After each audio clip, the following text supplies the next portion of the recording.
Welcome, BBCers, to our official Dantes case study episode from the Broken by Concept podcast, the #1 League of Legends educational solo queue and motivational podcast.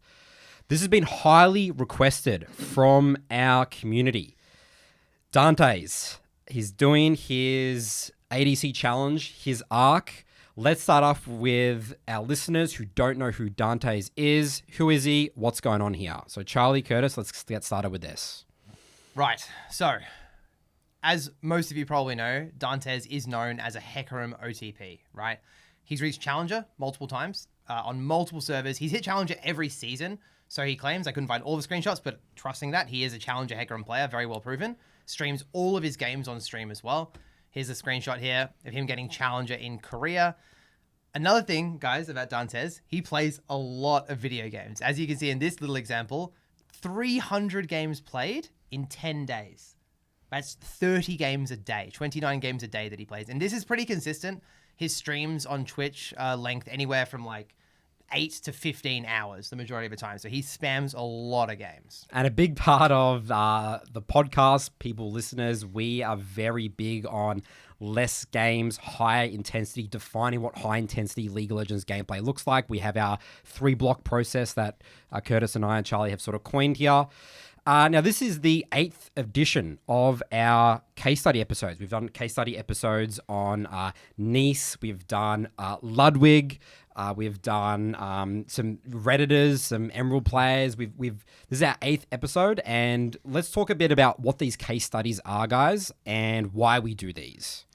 Yeah, I think I'll jump in here. So case studies are a really great way for us to understand and deconstruct narratives and belief systems in League of Legends, right? And we love doing case studies that really exemplify kind of archetypes, I guess, of the League journey. And they're a really great way to peel back the layers, look at the facts and be like, what is actually happening? Because one thing that we're massive advocates of is just really getting into the details. And we're not here to judge. We're not here to point fingers. We're just here to lay out all the facts and what happened and why are things happening the way they are. And something we're really passionate about here is really getting to the truth, really just getting to the truth. The system never lies. The rank system always works. It puts you where you need to be. And our job is to really make that abundantly clear to the community. And talking about rank there, Curtis, we've done case studies on like bronze players. We've done case studies on emerald players. We've done case studies on Master T players. It's not about the rank. It's about people's relationship with the game. I always say that I think that League, we're in like the early stages. Gaming is highly disrespected. High elo players, they're really bad at talking about the game and really underestimate how much time, effort, and how much they know about the game. And they're very bad at communicating that with the general community. And the general community is really good at, listening to the best, and then that sort of trickle down effects, and that sort of makes our job sometimes harder as coaches as well. And I think it's just important to note that, Dantes, obviously, he's a big streamer, has a massive audience, mass viewership. And as a result, many people are going to look up to him. They're going to listen to what he says. He's obviously got merit as a challenger level Hecarim player. He obviously knows a thing or two about League of Legends. So, when you get these content creators making bold claims and going out there on a limb and saying these things, I think a lot of them maybe don't understand the trickle-down effect of how that can maybe influence the community. So we're here to try and maybe explore that a little bit. And especially, it's like the ultimate a potion or cocktail of events, because specifically as well, AD carry has been gotten a lot of attention over the last couple of months about being, a really weak role in solo queue, or you're useless, or everyone's too tanky. AD carry is a very outspoken role in the community, and I guess the Dantes challenge here, we're sort of lighting a match to that even more, or throwing more, fuel onto the fire. Yeah, definitely. So correcting the community's consensus around AD carry. There's a lot of noise, as you were just saying, Nathan. A lot of people have opinions on AD. AD carry is always the best or the worst role in the game, basically. And people are just so confused. No one really knows how to win a game as an AD carry. I'll just go out there and say it. Very few people know what it takes to improve an AD carry, because that's obviously what we care more about. We're not here about climbing and results and how fast or what rank he should have got. I'm so interested on why Dantes wasn't really able to actually grasp what the role is about. and why he wasn't able to make meaningful progress in his gameplay in terms of the quality of his decisions, the quality of his performance over the course of the games. And mindset's a big one. And Yeah. and this is going to be a case study around this is what happens. This is the potential of the results. You know, we've done 250 episodes of this podcast and we talk about the same message over and over again. These case studies just sort of just show when you don't do this, this is what your relationship with the game could look like. And this is maybe the way you would be speaking and thinking about the game. And then this is the outcome. Yes, definitely. So a bit of a warning. You're going to hear some things in this episode from the videos we're playing. There's going to be a lot of a lot of the narratives you would hear if you're a common lister, like focusing on LP, blaming team, not taking accountability. We'll hear all this from Dantes' mouth, not just me saying it as an opinion, but also just some not nice language. Just a warning up front. Okay, so shall we get into it? Let's get started. What is Dantes actually doing? What has he done? He's tried to swap to AD carry, right? We've said he's a jungler. He's been a jungler for many, many years. And he made this tweet basically talking about what his challenge is going to be. We've also got a video we're going to watch in a second. So he tweeted this. He said, League of Legends has changed drastically over the last 15 years. But do you know what hasn't? AD carry player mentalities. 15 years of crying about not being able to carry when they lock in anti-carry champs like Ashe and Jhin. 15 years of complaining about getting one shot when they build 0 defensive items. 15 years of absolute unfiltered delusion. In 1 week, I'll show everyone just how broken and unskilled this role is when you lock in actual champions that can carry and build like a human being. Get ready, ADC players. Your time for reckoning is coming. Big, bold statement. So he's here. So he started the challenge saying, I'm going to prove to the ADC community, you guys are completely out to lunch. You're picking the wrong champions. You don't know how to build. Here's me. I'm going to show it all off here. And we're already sowing the seed for kind of what he values in terms of winning games of League of Legends. Champions and builds is very heavily up there. So he did release this video on YouTube, just a short video, just introducing the challenge. We thought we'd just play this for context. Let's go ahead and do that now. No, the title is not clickbait. Starting this week, I'm going to be doing the hardest challenge that I've ever attempted ever. A lot of people have been telling me, and I've been feeling it myself, about how League recently has just been feeling stale. And so in order to make things feel fresh again, and actually have fun with the game, and feel enjoyment out of it, and make some memorable experience for you guys too, I decided that we're going to be doing something starting this week that I've never done before in my 5 years of being a League creator, and my 10 years of being a League of Legends player. You see, when I think back on the last few years, one thing always stands out more than anything else. No matter what arcs or no matter what things we've done, whether it be traveling to EU, Brazil, Korea, trying to become a pro player, doing bets with other streamers, or all these different challenges, everything came down to 2 things. The first one was me being a Hecarim player, and the second one was me being a jungler. And I think that part of the reason why for me League of Legends has been feeling so stale recently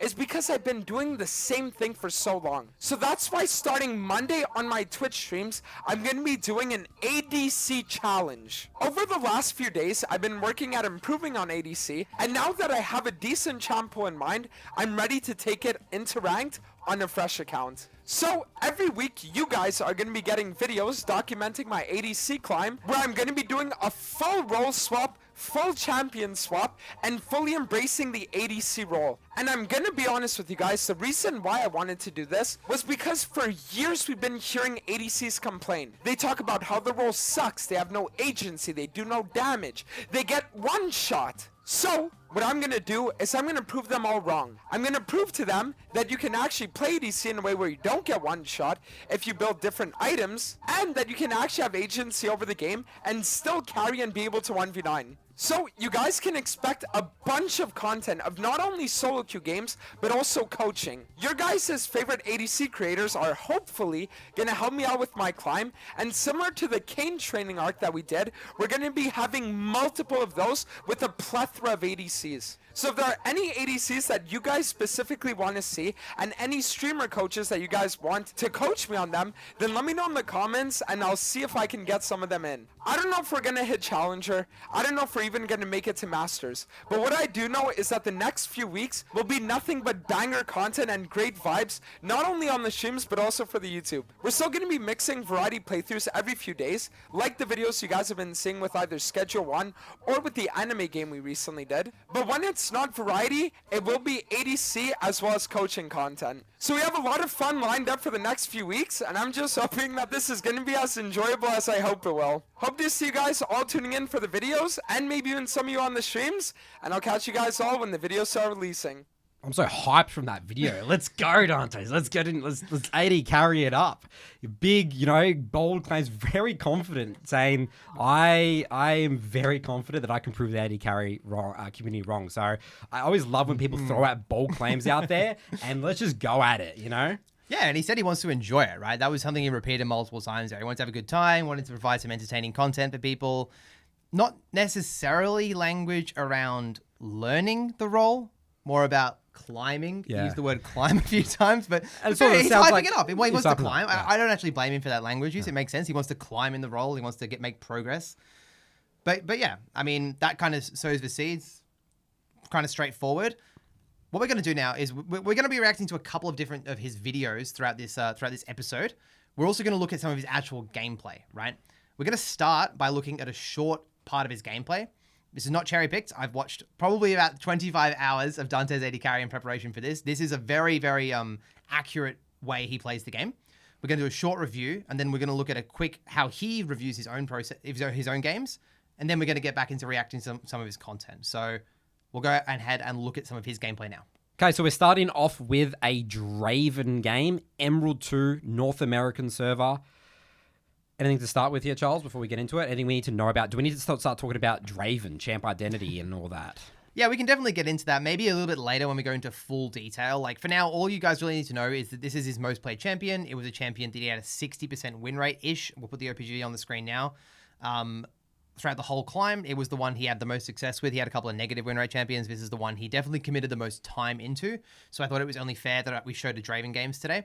And this is actually a game where it starts off quite well. So what we'll do is we'll just watch this, pause a couple of times, break some things down. We're going to be just honest and logical when we look at this. We're not looking to form any narratives just yet. We're just fact-finding. We're just looking for information. First fact here that I see is his name is ADC Easy Roll. I love that. All right, let's get into it. It's like I can feel my hands. And I know that might not make sense, but it's like I can feel my hands. And that's literally the only thing that I can say about it.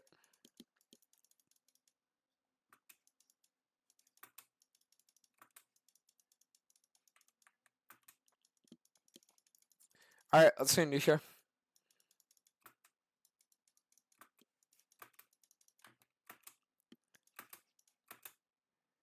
Oh!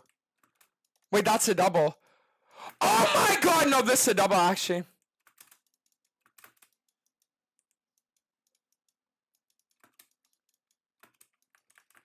Oh!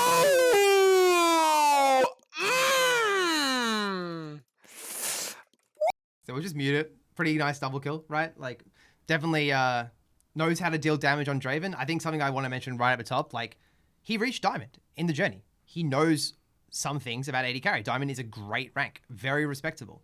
Very respectable. He knows how to deal damage on Draven. He has some clear strengths that got him to Diamond. There are things that he did that stopped him getting further and that kept him fluctuating in like Emerald 2 Diamond in that range. But definitely you can see he knows how to catch his axes sometimes. He knows how to deal a lot of damage on Draven. He knew how to follow up on the Pyke, and he was rewarded with a double kill. So definitely off to a very, very good start in this fight.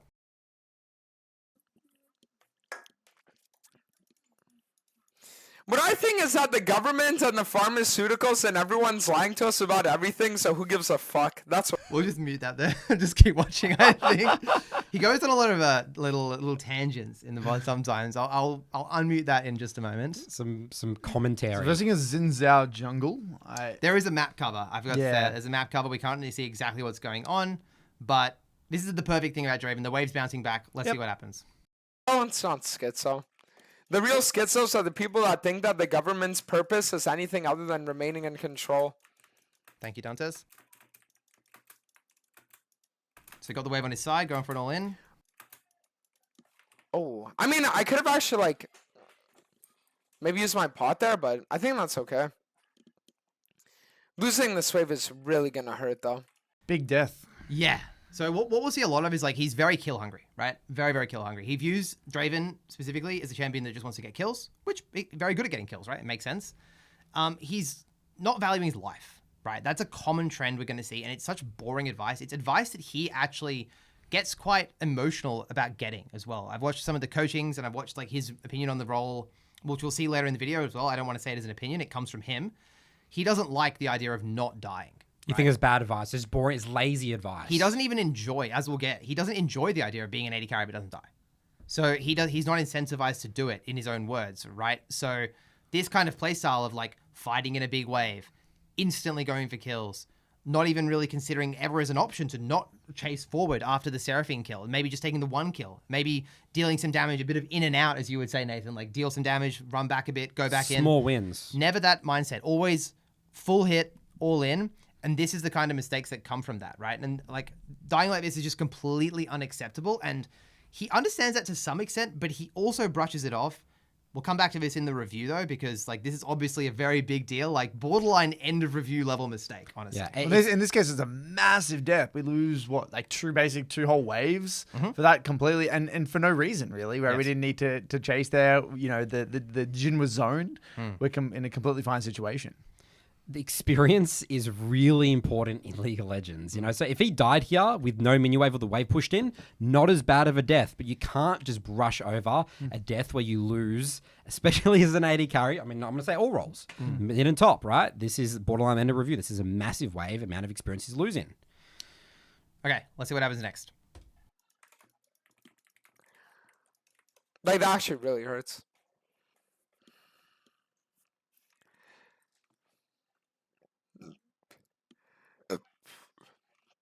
All right, let's go, guys. He's going to be down in XP now.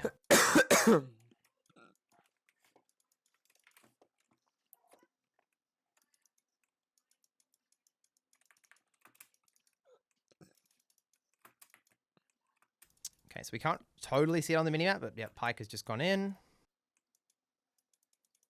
Potentially trying to stop the Jhin recall. Thing is, I could always flash on them. But I think just like hard shoving this is going to be good enough. I'm happy with the decision to hard shove here. Jhin needs to base, make a tough choice.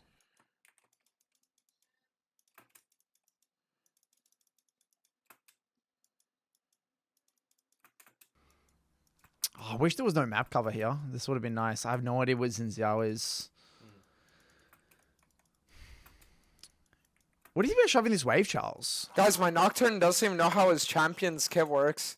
He thinks that his Q slows people.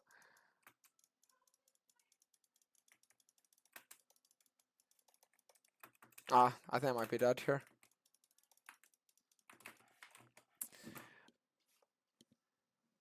What am I even doing though? Why am I doing that? Like after I shove this in, I should just reset for Caulfields and then Pyke can like roam down. Like, no, that's just like horrible reset timing. So, you obviously identified it in the moment, Curtis. Shoving that wave was definitely the root cause of the problem there. A really big part of Draven, especially with an engaged support like Pyke, is getting the wave on your side of the lane and then fishing for all-ins, right? AD carry in general, guys, when you crash the wave into the enemy tower, you must do what is called playing the bounce back, which is letting the wave come back towards you. This forces the enemy to overextend to get the minions, which means they're vulnerable to getting all-in. It's pretty much a fundamental of the role. Especially in an all-in champion like Draven and Pyke, and especially against immobiles like Jhin and Seraphine, right? With no summoner spells. I think they burn flash, right, in that early skirmish. And Draven's obviously very fed as well. So like the whole idea of just auto-pushing that wave without thought, or maybe with a wrong thought, just wanting to get the minions or something, that is probably the biggest gap in his gameplay that I saw over the 30 or so games that I watched. Just like very, very poor wave just management. Bad wave management. Just no Draven's intention. Oh, I guess his intention is to shove waves, but this is, I guess, a big skill of climbing from Diamond Plus as an AD carry. You got to have intentions with your waves. And I would also say that, like, the average person exhibiting this level of wave management would not even reach Diamond. He actually got Wow. Diamond through other skills. Just pure mechanics and A lot of mechanics. I mean, the threat assessment and damage he's good at. But yeah, this wave management is unacceptable. You will not even like. I coach a lot of Draven players. I mean, just finished making a Draven guide. I can confidently say that you would be very hard to get out of platinum with wave management like this. That is the level of that wave management, just hitting that wave. He also has this really big tendency of not responding well to his support roaming. Now, you can see the minimap cover, but you can see through it there. Pyke is mid right now. He really struggles to accept the reality of his support roaming, and he actually addresses this in himself later, where he just disagrees with the whole idea of the sup roaming when he's winning lane as Draven, which honestly, I do too. I do not think it's great for the support to roam when you're winning bot lane a lot of the time. That being said, Pyke did just kill the wave mid, and also Draven can just let the wave come back towards him. So there are certain timers where the Pyke is able to roam without it hurting Draven, and this was one of those. And you've got to accept that fact on every role. As a jungler, I need to, let's say I'm on the map, I've just popped to finish my clear, I want to get into their jungle and my mid laner bases. I have to accept reality and there's no play to be done. Mid lane has examples of that. Top lane has examples of that. You'll say, you know, you get weak-sided as a top laner. Guess what? The best job for me to do if I want to win games and actually climb, which is what sounds like Dantes wants to do here, you need to adapt. Welcome to solo queue. And that's what the game of League is. It's accepting reality and making the best possible decision given the hand that you're dealt, right? It's not about, you know, you can't control Pyke. What you know, you can influence him. Maybe he could have communicated with things or whatever, but for the most part, you know, your job in all roles is just to simply adapt and make the best possible choice you can given the situation. If you can't accept that fact, League, especially climbing Diamond, Master, Plus, unless you have other skills to massively compensate for that, you're going to have a very rough time. You're going to be very confused and angry in your journey from my experience working with those players that just struggle to accept reality. Definitely. Okay, let's keep watching. Let's see what he has to say. Because remember, his analysis of that situation, I do acknowledge he did take accountability for this. He didn't blame the Pyke immediately. He said, I should have based. That is, it's the wrong assumption. Like, it could have worked. Basing technically would have stopped him from dying, but it certainly isn't the optimal way to play out the situation. But at least he's having a crack, right? He did initially say, oh, that was my bad. I don't know why I walked up there. I should have based. So props for like taking some level of accountability there. Yeah, just again, missing game knowledge, just again, with the wave thing. And this is where people get stuck. But it's easy to sometimes in League to sort of get tricked by something else happening. Again, like the death. It's like there's so many more layers you can peel back that people miss in their gameplay. This is where coaching is really helpful to show these massive things that you're missing in your gameplay. I mean, and just reviewing, because think of how biased he would be right now. He just died. You can't really know you why can't do he's this died. in the game. Yeah, you have there's no to expectation. He's reviewing it during the game. Which is why we're going to be looking at his review process Yes. later in this Just after case this, study. there's a review for this game. Beautiful. All right, let's see what happens next. Horrible fucking reset timing. Alright, so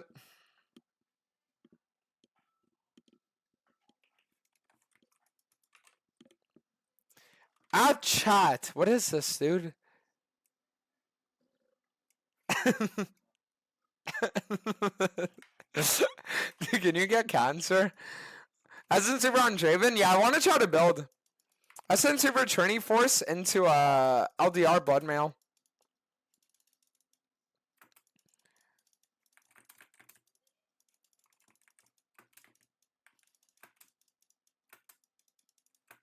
So it's pretty simple from here, just has to crash the wave. And ideally, we're going to be met with another moment where this is where you're meant to let the wave come back towards you.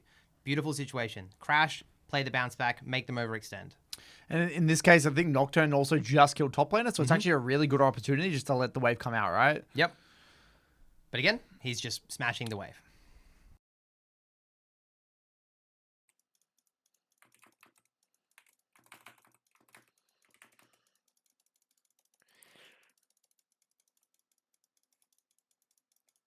Oh, nice. Thank God.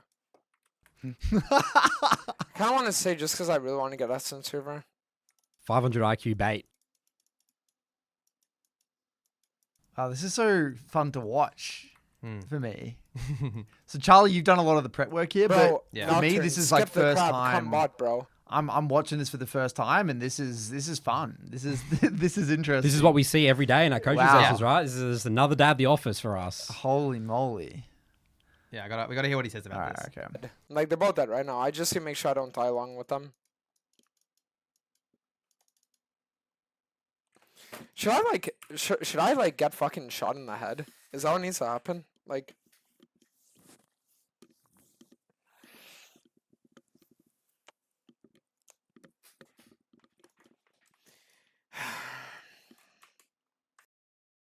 Not ideal. Definitely should have played the bounce back a lot safer than this. Just this very, very simple jungle tracking, right? If my jungler is showing on the map top, you would know this, Nathan, the obvious move by the enemy jungler is to make the same play on the opposite side of the map. So your job as an AD in those situations is to simply let the wave come into you. Maybe in those situations, you can't even consider basing if you must. Just stay out of trouble, right? Also, like, he should want the bounce back for both aggressive and defensive reasons. Like, it works for everything. Like, good things happen when the wave is on your side of the lane. Bad things happen when the wave is on the enemy side of the lane. But something you'll see throughout the whole thing when we watch a full game later as well is he has just his obsession with hitting towers. He loves pushing the wave and hitting the turret as if that's like the goal of the game from a bot lane perspective. Just wanted to lay the groundwork there because we're going to get into his review now, which is actually, he's a jungler. This review is pretty wild. He's going to basically review the Nocturne way more than himself. Any thoughts on the gameplay before we head into the review? I mean, for me, just my initial thoughts that this is, I would say gold level leaning, maybe lower, potentially gold. I'm not a bot lane coach. I don't coach bot lane, but just my intuition. And also, like, if I were to watch this gameplay and not see who it is, they're either kind of, you know, just not, they don't understand the game or they're not trying. Yeah, there's no effort. There's no effort. This is just, you know, this is just incredibly low level gaming. Like, it's embarrassing. Lazy League of Legends. Lazy League of Legends, right? So, like, again, I don't know. I'm just, like, for me, like, coming into this, I haven't seen this gameplay, but, like, you know, because it's as much as a case study for me. Listen, I'm watching this live, right? So, like, I'm thinking a challenger level jungler seriously trying to play a lane. Like, surely your game understanding would be at a higher level than this. That's just at least what I would think. Like, this is just basics of the game 101, right? Like, maybe you're thinking of junglers too highly there, Curtis. Yeah, it's just yeah, maybe. I don't know. This is just really fascinating to me. I don't understand how this is possible. I have a good idea. We're going to get into it a little bit later, and he definitely gives his own thoughts quite a lot. We're going to listen to a lot of Dantes' own thoughts. I'm very intrigued. But yeah, his attention basically is just in all the wrong areas. That's the problem. But with that in mind, let's just have a look at the review now. 7-11-9. Whoa. So we had a 3-1 Draven at like 4 minutes this game. We had a 3-1 Draven that lost a whole level almost of experience. Just a heads up, remember? Just need to clarify that one. dude, isn't that crazy?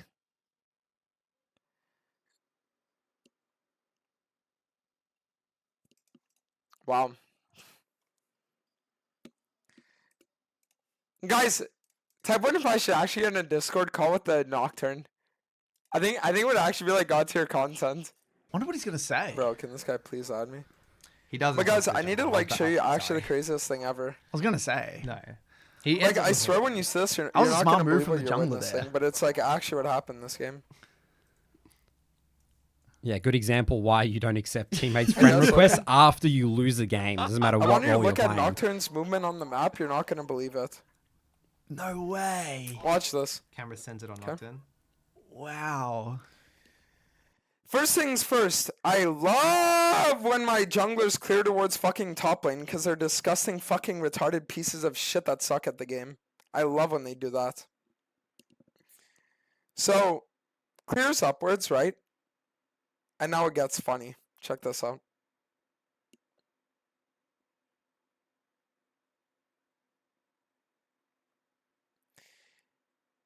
Goes for a worthless bot gank that accomplishes nothing because he decides. So he's already had probably his biggest mistake of the game breezed over, right? Yeah, just that's fine. That death. I'm 3-1. Again, it's the value over kills over the whole experience and all that. Yeah.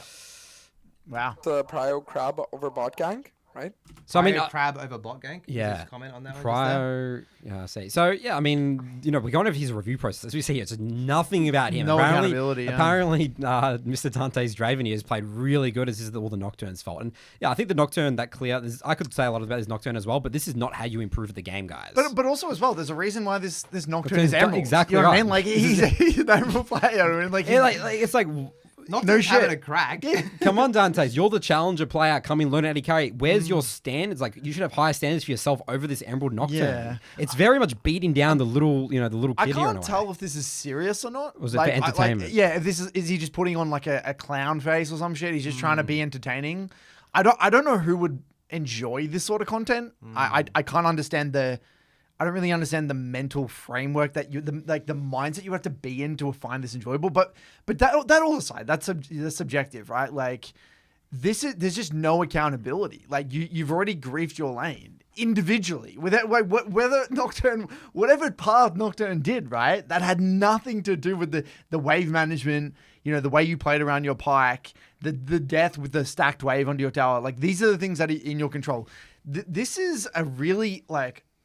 If this is real, like if this is like not an act, this is terrifying. Oh yeah, scary. This is scary. Like I actually can't believe this is a real. It's literally a recipe to not improve at the game. It's a recipe to. If I had to tell someone exactly how to play lots of games without getting better, this is what they would do. or just in general, if you want to basically become depressed and want to quit the game, this is the fastest way to do that. Yes, you're speed running it. Yeah. If you want to speed run the way to like fuck up your relationship with League, like this is it. Like, Yeah. This is crazy. And to get super granular on this just quickly, Wow. like Draven, very intensive mechanical champion. Details are so important, right? Very, very important. You need to get granular on your axe catches. You need to look at the quality of your trades, the quality of your wave management, the quality of your deploys, the quality of your warding and jungle tracking. That's how you become a good Draven player. That's how you move from Emerald to Master and above. But there's just none of that at all. He's not interested in the slightest at refining the details. He's just like, again, we're going to find out what he's interested in later, but let's just keep looking at what he says about this Nocturne, because this gets wild. And then look. Watch. Gang's top. Gang's mid. Oh, well played. Prowl's crab. There I died when I shouldn't have. And now this is when the game really starts going downhill. Now the game really starts going downhill. After his third death. 43 farm at 8 minutes and 20 seconds. The His review third death. is over. It's already There's over. nothing to learn Yeah. after this. And It's this is why we have the end of review process, because What is the end of League- review process? So Then? the There end might of be some re- new people watching. The end of review process is you've made so many. We've made 3 end of reviews basically. Basically, you've made such a game-changing mistake that if you didn't make that mistake, you're in a different universe, and you've got to respect this aspect of the game, because League is a snowball nature of the game. It's not soccer or whatever where the ball resets. You score a goal and everyone's back to square one. You're stuck in this game now. This is it. And especially when you're playing early game champions, you need to be even harder on your game losing mistakes in the early game, because you need to get a lead, snowball out the game. But what I want to make it very clear, because the whole point of reviewing is it's not even about the outcome as much as it is how you came to that conclusion. What were the underlying variables? Like what, because at the end of the day, some games you are just going to go 0-3. Yeah. Like sometimes you can actually make fundamentally good decisions. The game just doesn't go your way. You actually made, like, your decision made sense. There was logic. There was good fundamentals, and you die. Maybe the enemy play well. Maybe they outplay you. Some bullshit happens, whatever. But the reality is that your goal is to understand, was this replicable? Like, what principles did I apply to my decision making that were able to, that I could maybe replicate, right? So the concept we've touched on in this one, at least, wave management, letting the wave bounce out, not heavy trading or value your life inside of a stacked wave when it's bouncing back to you, being respectful with your positioning in the lane and your wave management when your support is roaming. When your jungler's on the other side of the map, it's your job to play it defensive, unless you know the understand enemy your weak jungler side. is. So these Weak are side, yeah. concepts that you would apply to many, many different scenarios, and then you would plug and play, and that's what where consistency in League of Legends comes from. And this isn't just in bot lane, this is in every role. You know, there's concepts that you can apply, right? The Alois fundamentals, you know, he kind of is a champion of that. We talk a lot about like concepts that you can apply to all of your games. And this is something that is, you know, if you look at any consistent high-level player, this is the way they conduct themselves on the Rift. Definitely. And if you're wondering like which concept specifically to focus on, think about what your champion wants. We always want to have a champion first mindset. Like, what does Draven like? That's why I always come when I look at these games. Like, what does Draven love in these situations? Oh, well, he wants the enemy to overextend. He wants to fight. He wants to maintain his stacks by not dying so you can stack up your cash-in passive. We haven't even spoken about that. This champion is meant to cash in, right? With this many deaths, you ain't cashing in shit. No. You know, you're just dying non-stop. So always bring it back to champion as well. All right, let's keep watching this. There's more to this. Check this out. So now it's like, keep in mind that this stage of the game, the Cho'Gath is 2-4, right? At this stage of the game, Cho'Gath is 2-4. And he's like 3-camping upwards, right? Instead of just deciding to like go for the, instead of just deciding to like go bot, right? Why? Just clear towards bot. I'm getting 3-manned. So now Nocturne has ult, right? And so what I like about this as well is because one thing that a lot of league players struggle with is the whole idea of like accepting the reality of the situation. So yeah, maybe an argument could be made that Nocturne should have passed top to bot, but this is the tough pill to swallow for every role. As a mid laner, I might want my jungler to gank mid. As a top laner, I want my jungler to path around me and give me ganks and yada yada. Dive my laner. The way I kind of view it is like in basketball. It's like you're constantly, as a laner, you might be constantly like setting up these alley-oops for someone to like dunk. But sometimes there's just no one there to dunk. And that's it. You've done the setup. It is what, and then you're like, all right, well, it is what it is. What's the next best decision I can make? And so that's what League is really all about. Sometimes as a bot laner, you're going to get played towards. Other games, you're not going to be played towards. Sometimes your support's going to stay bot. Sometimes they're going to roam. You're going to be in a wide variety of scenarios, and it's up to you to simply adapt. Instead of going bot with his ult up and getting something done, he ults on Cassiopeia, right? Even though Dragon was up, by the way. And now keep looking. Insapat's top goes for the Cassiopeia again. Keep in mind that this stage of the game, the Cho'Gath is literally 3-6. And I'm 1v2ing. So the enemy bot's like perma-shoved, right? Uses his ult top again.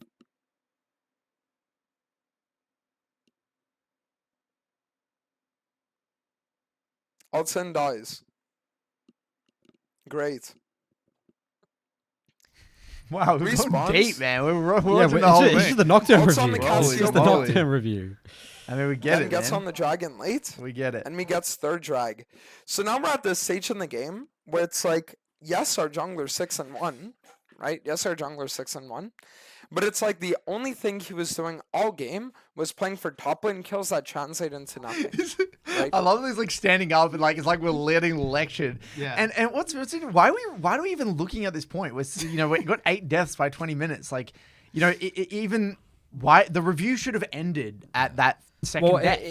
It's the mindset of outcome of the game. Like we're still trying to like figure out, okay, what could winning the Nocturne winning the game versus getting good. Could we just have like looked at the last 3 deaths of Draven? Even though we said the end of review's over, like let's at minimum when we had Triforce or we had 2 items, let's look what is Dante's He's Draven trying done? to solve the problem of like winning this game rather than getting Learning better at the game, right? That's what it sounds like to me. Yes. It's like he's not actually thinking about how do I become a better AD carry in this game.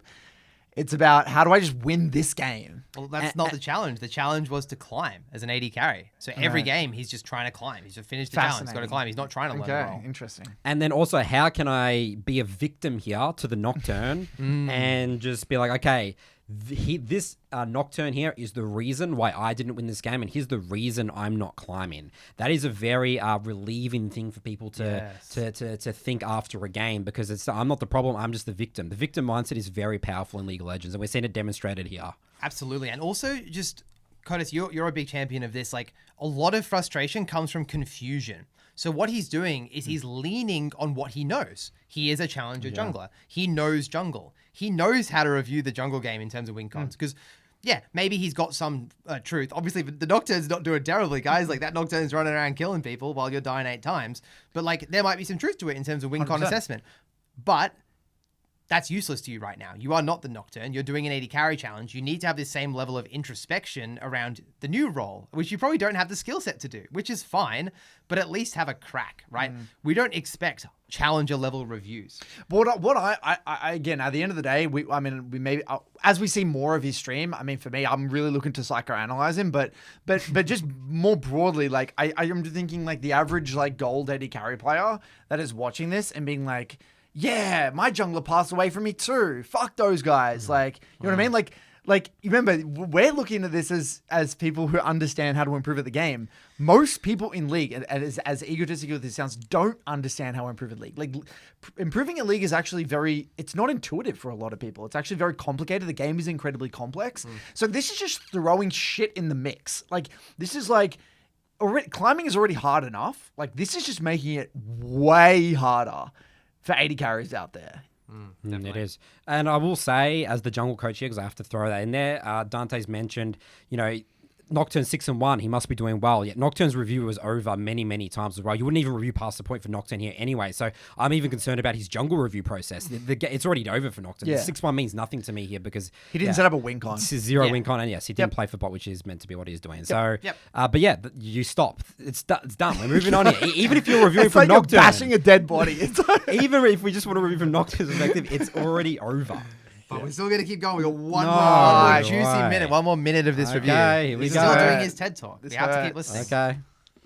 And the reason why I say translate into nothing is because you are playing Nocturne into a Jhin Seraphine, right? And you are not building Serpents. So your Bruiser Nocturne build is never going to carry ever, right? So you need to be playing to enable your teammates, right? And if the only lane you're impacting is a 4-8 Cho'Gath, then obviously you're not impacting shit. Like, guys, I say this every single time I criticize my jungler's gameplay, and I'll never stop saying it either. If you are playing jungle and you do not path bot, you should get shot in your fucking skull every single time in game. If you are not pathing bot as a jungler, in 98% of your games, you deserve to be killed, right? I'll say it every single time, right? Why?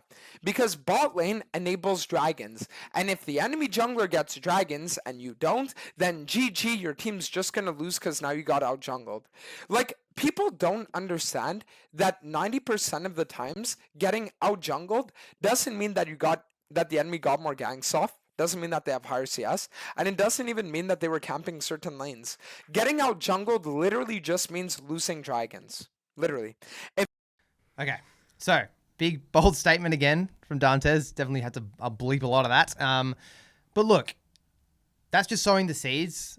I don't even want to comment on the dragon stuff just yet, or the pathing towards bot stuff. That's going to be a heavy theme that comes up throughout the video. So what we're going to do now is we're going to watch a video Dantes put on his YouTube channel and give our thoughts on his thoughts.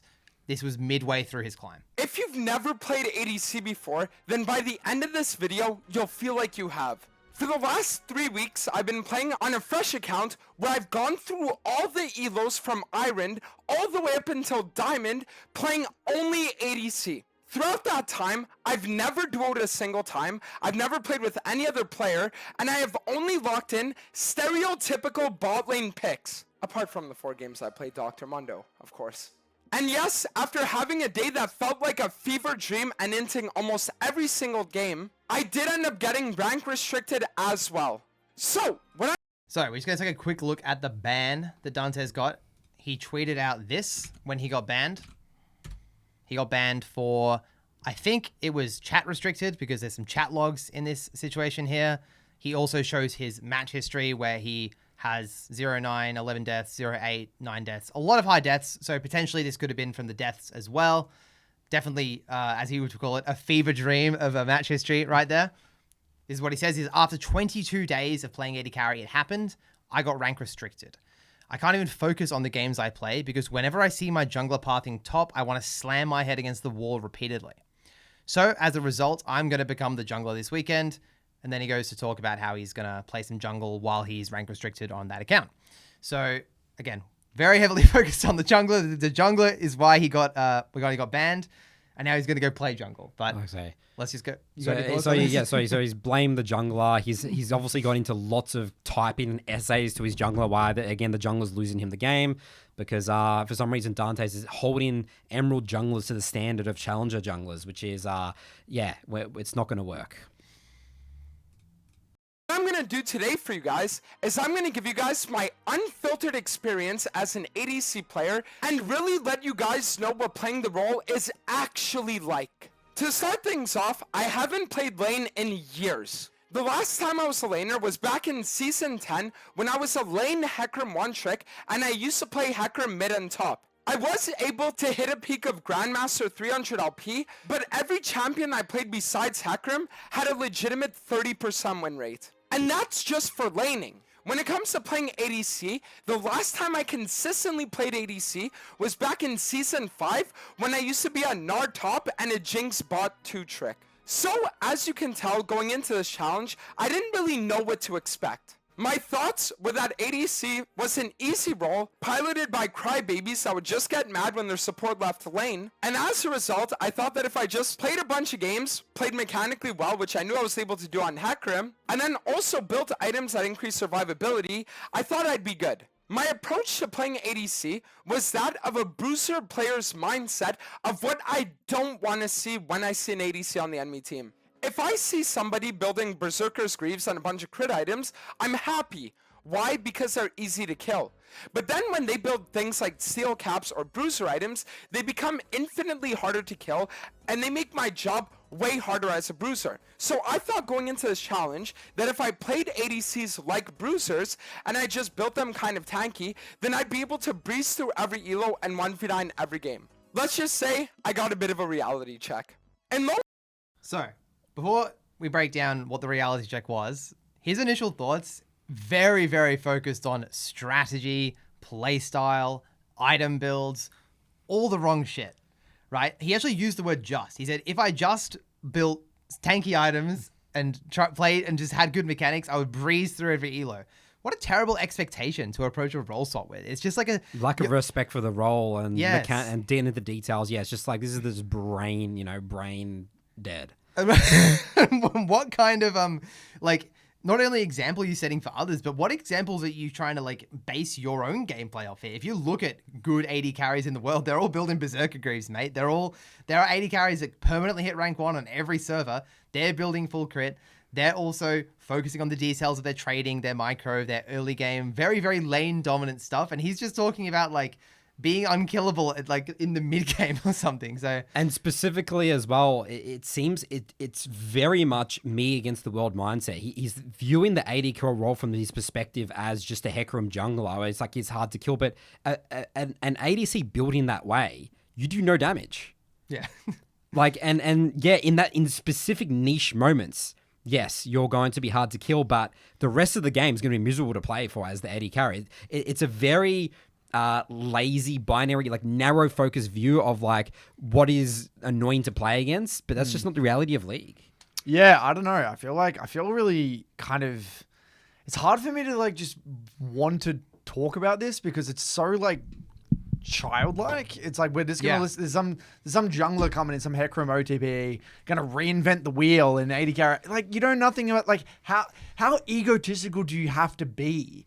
Just basically saying that rank 1 AD carry players are building Yeah, incorrectly. so you're gonna come in, you're gonna Every pro player. every pro player is delusional. I know the best. I know exactly what should be done. I'm gonna teach everyone. Listen up, and with zero experience, with zero merit. experience, with With zero zero merit. merit. It's so. Well, he thinks the AD carry role's broken, and it's up to him to fix it. That's the problem. But that's because it's a faulty premise. The role is not broken to begin with. The role's not broken. The role is is fine. The role is fine.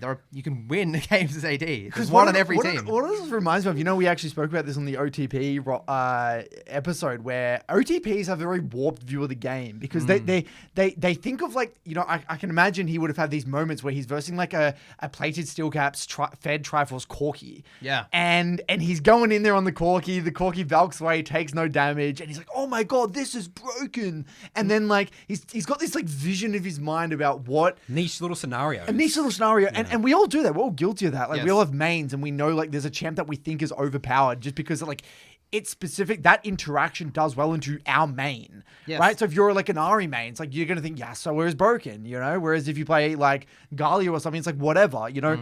Every champion has strengths and weaknesses, and so he's like coming at this. Oh no, that's fine. You're coming at it through a Hecarim lens, but like it's kind of just borderline embarrassing that like you're not, there's no introspection, you know, there's no like self-awareness of like what he's saying, you know what I mean? Well, we're gonna get into this, but like It doesn't make sense to me. he's positioning both of the videos we're going to watch as he is being introspective. Like he said, Right. I got a reality check. We're about to hear what he says about his reality Right. check, but like he's still not necessarily hitting the mark. So yeah, I'm going through this, but I'm still on the fence about like, is he just being a clown, and like he's He just should be content baiting the whole thing. yeah, like is he just contemplating the whole thing? Like I Yeah. can't. It's like I just I'm still on the fence. We'll I keep think going. there's definitely a degree of that. Yeah. It's somewhere on the can't be spectrum real. between tryharding and then putting on a Krusty the Clown show. He's somewhere on that spectrum. I mean, he is a challenger, Hecarim. You have to be still a competitive person. I doubt just for himself he wouldn't want to be. Yeah, he's not full on the content bait. He's Right. he's a competitive person. Okay. Over Elos, even though I did lose a lot of games initially, the games did feel kind of easy. I would have way more deaths than anybody would ever think is acceptable for ADC players, but I was still able to maintain high-ish win rates of about 60% because my mechanics in team fighting were just really good. And I think that's important to know. He is spot on, right? The way when someone smurfs, right, or goes to a different role, like let's say double lift, right, like going to mid lane, he's mid lane judge. She had a high win rate straight to master tier, basically, you know, coming from an AD carry background, because he's such a smart player that knows so much about the game and is so like decent mechanically and understands all the threat assessment and all that, playing in a mobile champion, that you know you have so much knowledge there that's kind of pre-inbuilt in your experience. It has nothing to do with double lift being a good mid laner in a way. It's like you're just imparting that entire base of knowledge and game sense, you know, plopping it into your mid lane role in double lift case. And I'm not to take that away of him being a good mid laner, whatever. I've made a video on double lift and I think he is a good mid laner. But my point is that like it's almost as if like that's just the way it's always going to be. You know what I mean? Like that's just what it means to be a smurf. Like you're playing an emerald. No shit, you're going to win games. Well, he's describing his win rate from iron to silver, or he started in iron, I'm pretty sure. Like he at least played some games in silver that I could see. So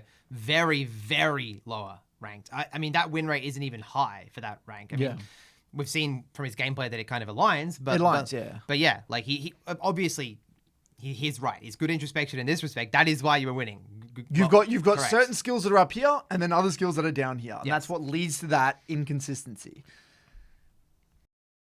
Yes, sometimes I would go in too early and end. Yes, a lot of the times I would get caught out on side lane. But in the games where I would actually play the team fights properly, my spacing was good enough that I was able to solo carry quite a few games the second mid game started approaching. So with that, we'll talk about rule 1 of being an ADC. Come back. So, quickly before we talk about his rules that he just lays out here, that whole concept of like, I get to the mid game and then I carry is probably the basis of his misunderstanding of the role. He completely discounts the importance of the first 12 minutes of the game.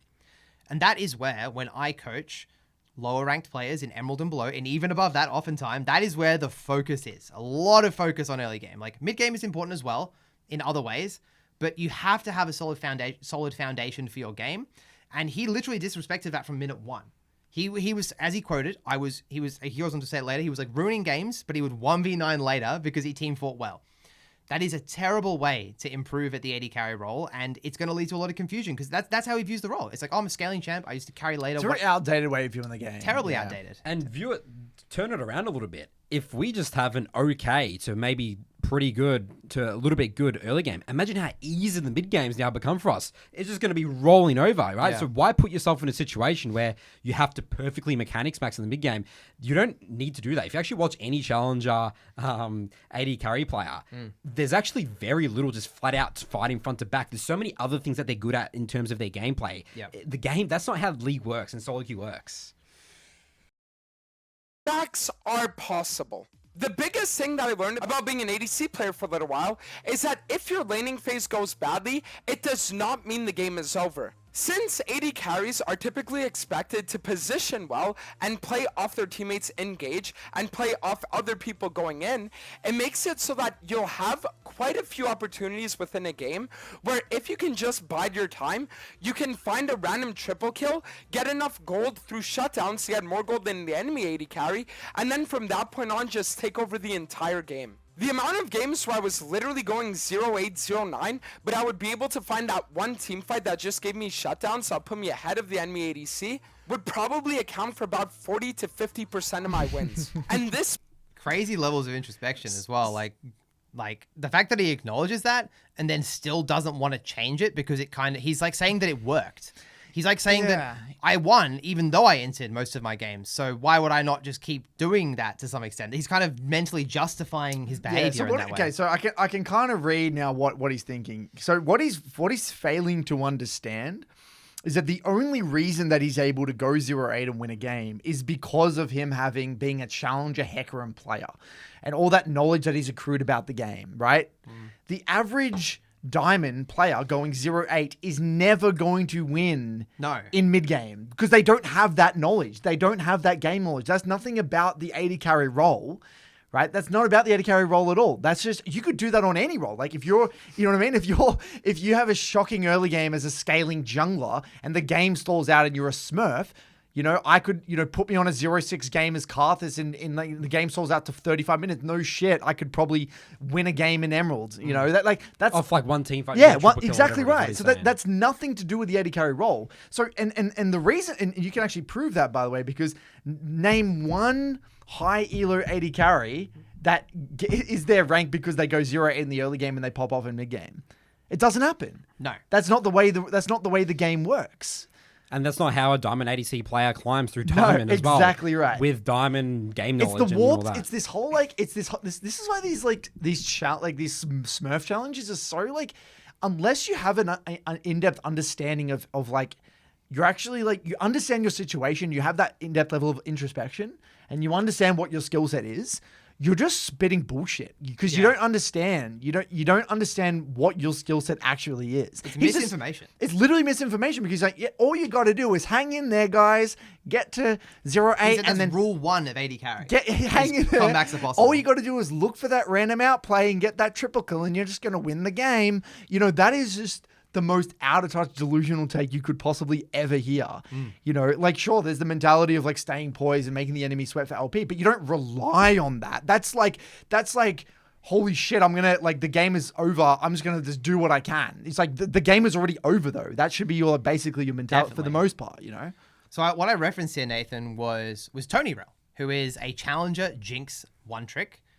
He recently did a video with you, Nathan, on one of our other YouTube channels where you reviewed a full game of his and then an Emerald game. This is pretty counter-narrative to what Tony Rel preaches in terms of how to win his AD carry. How would you compare these two approaches?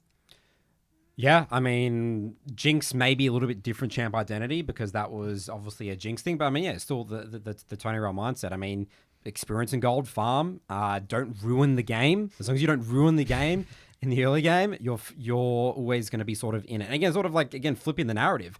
Why do you have to make yourself go 0-8? It's like, why? Why? What are you doing? In that video, it's do less. Wait, no, win more by doing less. Win more by doing less. That's what Exactly Tony Rel was right. saying. Yeah, Yes. it's like why make this so hard for ourselves? Can we just get into the details a little bit? These are just that first review that we did. There's just basic so much fundamentals. learning. There's Yeah. so much basic fundamentals we can get up to, so we're never in that situation where we have to This is just why figure this out. is so basic. It has to be a Krusty the Clown show. You know what I mean? It can't be real. So we have to keep on going, but this can't be. Well, the I can't- evidence I is refuse against to you believe- there, Curtis. This is that I refuse to believe it. Yeah. Well, let's see what goes on. builds into point 2. Mental is the most important thing. I'm going to stand up for this because I really need to go in depth on what I'm about to say. But if you actually listen to what I'm going to say, you'll probably agree. When you're playing ADC, one of the issues is that you're not going to have a lot of control over the early stages of the game. And this is one of the big points about being an ADC player. Point 2. Your early game impact is only limited to your lane. You cannot roam in the same way that support can. You cannot shove and roam in the same way that a mid laner can. You cannot make TP plays in the same way that a top laner can. And you also cannot gank the same way a jungler can. As a result, the early stages of your game are going to be very limited in terms of what options you really have. Because the only thing you can actually do is walk to lane. And this is going to make it very frustrating when the enemy jungler is going to path top, or your support is going to roam and the enemy support doesn't, because what's going to end up happening is you're going to feel like there's nothing you can do. But the truth is that every role is like that. Yes, even though junglers and mid laners can get roams and do crazy shit in games that allow them to get leads, the amount that you actually gain from that isn't a game-winning margin that's going to break or make different roles. So, he's right and wrong, right? He's right about like Yeah, AD right and carries wrong. want to run to lane out of base. This is true. Yeah. But and then he's right that like that doesn't make the other roles broken, but he's wrong about why. He says it's because all the impact that the other roles can have isn't impactful in the game. It is. It obviously is impactful in the game. But he's missing all the things AD carries can do in the game. That's the problem. He says it's limited to lane, but visualize this. You hit level 2 before your opponent, and you kill them. You crash the wave into tower, you get it bouncing back, you freeze on the bounce back, your support sits in the bush, and then you chase them down the long lane when they come back to the game, you push the wave into tower, you dive them again. Boom, you've solo won the game as an AD carry. Done. No other role. It means you get every dragon. If the jungler chooses to do so, you get your tower really early. You unlock can your lane support to swap. roam. You unlock your support to roam. You could borderline 1v2 at that point because you're so like it's very, very easy to take over the game as an AD carry if you have good fundamentals, you understand your matchups, and you know how to play lane. Lane against someone who is like 400, 500 LP better than you, and you will feel the pain. You will know what it feels like to like actually have impact as an AD carry through that other person. Like, lane is everything. That's why there's so much focus on that. I'm really passionate about this because this is why all of the AD carries that get really good, they are fucking good laners. No one just gets high rank because they're a good team But fighter. his take makes sense given his skill set. You know what I mean? He doesn't, I mean, from that VOD, I don't want to extrapolate too much, but like, it doesn't seem to me like he understands how to lane. Or what it looks like, what it feels like. So if you've never felt that, or you haven't developed those skills, the only way to win is to go 0-8, die to ganks, fuck up your wave, and then try to carry in the mid game. You know what I mean? Well, it's a chicken egg situation. Is he playing like that because he doesn't think it's possible, or does he not think it's possible because he's not capable of it? Because he's not attempting to do it in the first place. If he was trying to replicate a good laning phase, then he can critique whether it's like the best role or the worst role. But like the real question is, why is he like? How does he like? So where's the authority? Yeah, where's the authority, mate? You're sitting on your high horse telling other people about the truth about AD carry when you don't even know how to manage a wave. Like, what the fuck is this? Like, whoa. There's also so many skirmishes in the early game that if you have prio for as an AD, you can just move first and win the skirmish. Like, that happens so frequently. Yeah, without going through that whole rigid thing. It's like it's a flat out 3v3. I'm just going to outplay and all that. You don't really need to do that if you have good fundamentals. No, a lot of the time. And I also think it's also just a misunderstanding of how other way games can be won in terms of like people always think like the big moment. It's like it's the support roam, it's the jungle gank. Simply getting really consistent, not dying, clearing up, getting farm, getting experience, good resets. That is so impactful. Number one characteristic that every single ADC has to possess if they actually want to win games is mental fortitude. And that's, believe it or not, the reason why I've been losing a lot of games from the time I've been Diamond. When you see your support roaming, you are not allowed hitting the wave. When you see your jungler pathing top, you do not want to engage the enemy. But my issue is that I always want to fight. I want to outplay, I want to outtrade, and anytime I see things on my screen, I just want to kill them. If you're the same as me in that regard, then I am telling you, ADC is not really for you. You need to actually choose your fights properly, and most of the time farming consistently is the best way to win in the mid game. But the problem is that that's also a very boring approach to League of Legends. Sitting bot lane farming and trying not to die isn't really the exciting League experience that most players would hope for. And as someone who's been a jungle main for years and always loved the idea of going for ganks, going for 2v2, 3v3 plays and all this stuff, it's one of the things that I've been struggling very hard to adapt to. Instead of being a playmaker, you have to be reactionary in the majority of cases. And if you're not, the higher you climb, the worse it's gonna get. My playstyle of just side laning, all-inning, and perma-fighting worked for me until I got to Diamond. And then once I got to Diamond, I would actually be able to solo lose games for my teams in the games where I dropped 5, 6, 7 deaths by 15 minutes. That's when things start to go really badly. But So, yeah, he's actually. I think there's some there's some truth Good to what he said. introspection again, Very yeah. good. That actually was good because the reality is that he's spot on. Your job as an AD carry, and in every other role, I would say laners. This is just League of Legends laners, a mid laner, top laner, AD carry. You have to react to the map. If you're a top laner and you're getting traded your weak side, you can't heavy trade on weak side, and you don't want to be engaging and trying to making yourself a vulnerable target, especially when you know your weak side. If you're a mid laner and you can win your 1v1, but you have no vision, your jungler's in base and the enemy support's missing, you have to sometimes concede. I can't kill this guy right now. I can't posture up aggressively. That's just the way it is. Same thing for AD carry when you're playing weak side. That's League of Legends, right? Now, he comes through the lens of being, again, dopamine. I don't know. I haven't seen his Hecarim gameplay, so I can't comment. He plays normal. This is the weird thing. Like Nathan can maybe touch on this a bit more, but he knows when to hit his camps and when to farm. He will play full clear and he will full clear a bunch. Like I watched him on his career climb a little bit. Like he is disciplined as a jungler. You cannot get challenger as a jungler without having that's the why I'm discipline. confused. So it's all about the role. He thinks that this role is just this special little gem where you have to just play in this different way. But like he possesses the mental skills to play slow and to understand when to be proactive, when to be reactive. Is it just protecting his ego? Is that what it is? It could be sandbagging to some extent. You know what I mean? But yeah, I mean, just before Nathan gets into the jungle stuff, like he does, like AD carry is quite reactive. Yes. It is. And that's a beautiful skill to develop. And you have to learn to love that skill. Like proactively being reactive as an AD carry is so important. Boring and fun it's subjective, Yeah, right? Some exactly. AD carries would prefer to have less agency in the early game to have more agency later on. Some people prefer to play jungle and, take the game, in your hands and play early game junglers and play Nunu and shit and get the game rolling, right? Everyone has their own way of going about the game. So maybe it's boring for him, and I think that's fair to say. It's fine. But there are people who hate playing, for example, in mobile control mages for that. They hate Orianna, they hate Syndra, they hate Victor for the same reason. They want to play the Katarina, they want to play the Yasuo, they want to go in. Everyone likes playing the game a different way, but that doesn't mean that there's nothing wrong with the role because that exists. That's just the way the role is. I'm going to play the next 20 seconds and then there's some jungle stuff, okay? this doesn't necessarily mean that ADC is a weak role. It just means that there are different power dynamics for different roles. A jungler can make plays early game that gets his team a winning lead, but if in the mid game the jungler's team refuses to collapse on objectives or they don't clear out waves fast enough to enable him, then the jungler's game will be unplayable at a certain point as well. So the trade-off of ADC is that even though early game you're weak and you're susceptible to having a bunch of things happen that are going to make your game feel hard to play, once you approach to the mid game and the laning phase actually ends, everyone's existence revolves around you.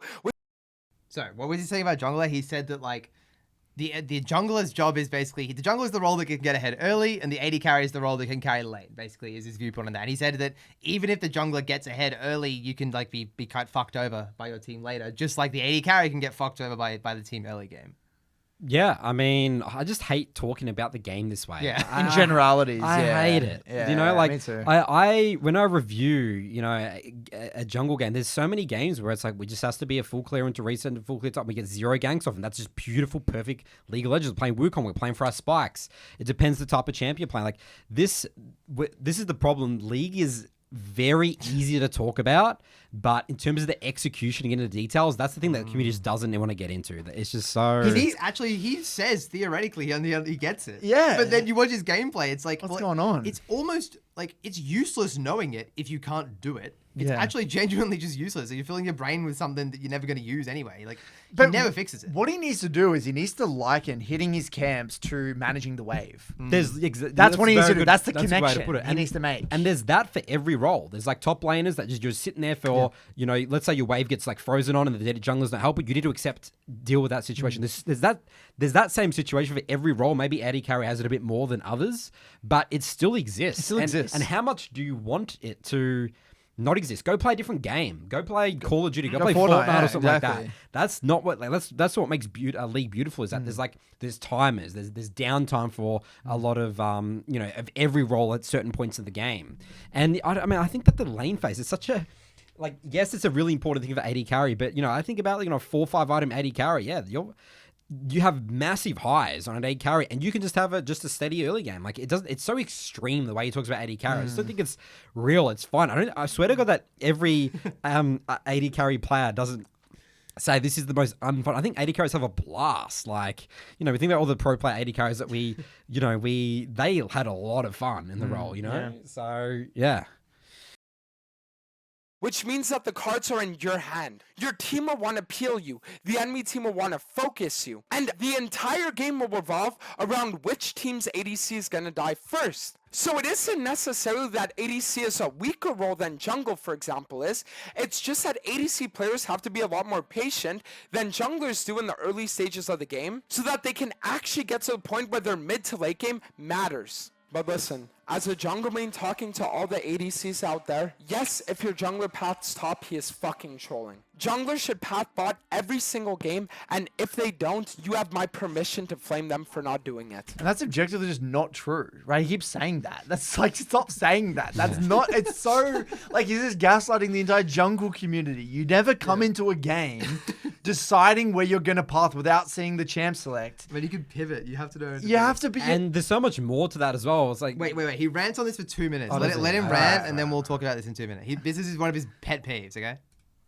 Before we get into the itemization, which is going to be the biggest topic of this video by far, I do want to expand a little bit on the jungle problem. So once again, before starting the ADC challenge, I would always talk about how ADCs were whiny crybabies, but the truth is that the way that they whine and they cry when it comes to how the game is played is oftentimes correct. Most of the games are going to come down to whichever team gets soul wins the game. So when the enemy jungler's pathing bot and getting their bot lane ahead, and they have 2 dragons by 20 minutes, and your top laner just got your Malphite top 1 kill, that guy is so losing the game for your entire team. The real reason my bot lane is the most impactful role has to do with dragons. Once you approach the mid game, then it makes it so that you need to play for win conditions if you actually want to end the game. Because just walking mid and hitting the wave isn't good enough with the amount of wave clear in the game. As a result, dragons are the one insurance policy that can win you every single game, because when you have 2 to 3, playing for soul is good enough that it can legitimately win you the game. So when your jungler paths top and the enemy jungler paths bot, the real issue isn't the fact that your bot lane is gonna die.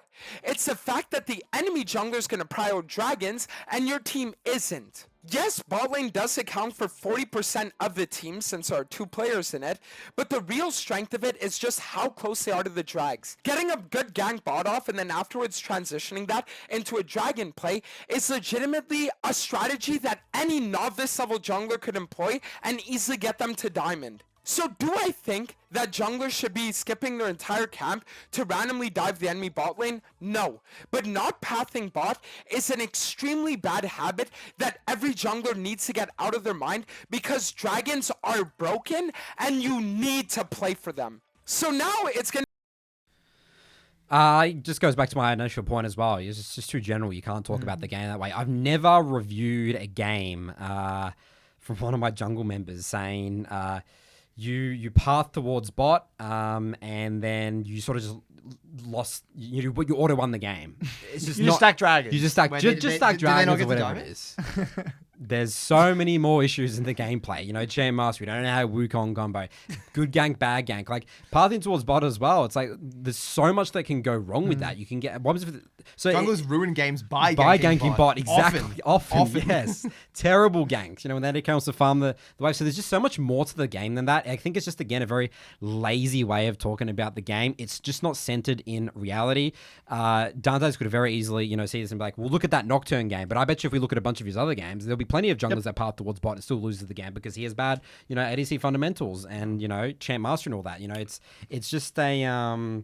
Yeah, it's just not in reality. There's so many times where you have a bot lane that is ungankable, and there's nothing you can do, or you can't win the 3v3. You have to, and you've got a heavy training carry oriented matchup that you want to snowball. Yeah. How many times has it been where like you get a Riven ahead and they just snowball the game and carry the game? I've got a really, really like end of review point for him here.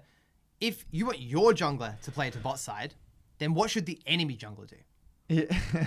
They both can't play bot side because one gets the dragon, one doesn't. You're gonna lose 50% of every jungler will lose 50% of dragons because there's two junglers and one dragon. So in not everyone logic, should play bot. That logic, that means that jungler that gets the dragons insta wins. Yeah, and the other jungler should just try anyway, even if he knows it's losing. Just Even send if, it. Because Dantes is on the enemy team, he's fed. The enemy jungler must play for dragons because if you don't, you know what happens. There's so much more. Mid laners have a massive impact as well with dragons. Like there's a lot that goes into dragons. There's Yes, dragons are good. There's no denying great. that. I Dragons love are a great dragon. if you can get it, but it's just not a guarantee. No, and in League of Legends, one of the biggest things we talk about is playing around your strong members of your team. Adaptability. If you have a 4-0 Renekton and your bot lane is losing, do not go near dragon. Do not ruin the game. By the way, and I guarantee as well, Dantes as Hecarim is more of a farming jungler. He would skip a lot of dragons to keep up tempo in his camps. I'm pretty sure he'll make those It would have been decisions. cool. It would have been cool if we actually looked at his jungle gameplay to see if he actually does this.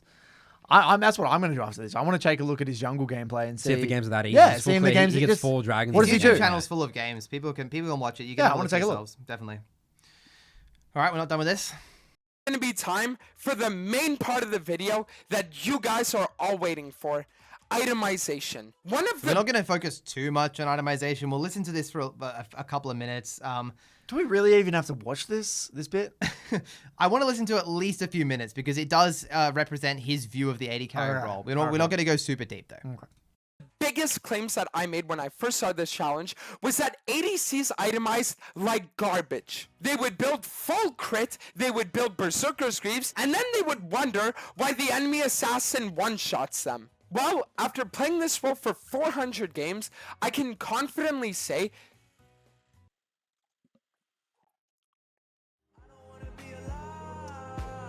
that although I was right about certain things, I was also wrong about others. Let me explain. When it comes to ADCs building Berserker's Greaves, I think this is the worst thing you could ever do on any ADC, and the reason why is simple. A lot of the time, as an ADC, you're going to want to farm waves. You're either going to want to be bot lane so that you can catch the wave before crashing into turret, you're going to want to be mid lane so you can shove out the wave before an objective, or you're going to be rotating to different lanes after winning your own. What this means is that a lot of the time, there are going to be situations where you are unprotected. If your support is roaming, if your jungler's on the other side of the map, if you don't know where the enemy team is, a lot is left up to chance. But in the same grain of thought, you're also going to have a lot of situations where you and the enemy ADC are in this 1v1 scenario. If both supports roam and both ADCs are left ball lane, then you're 1v1 versus the enemy ADC.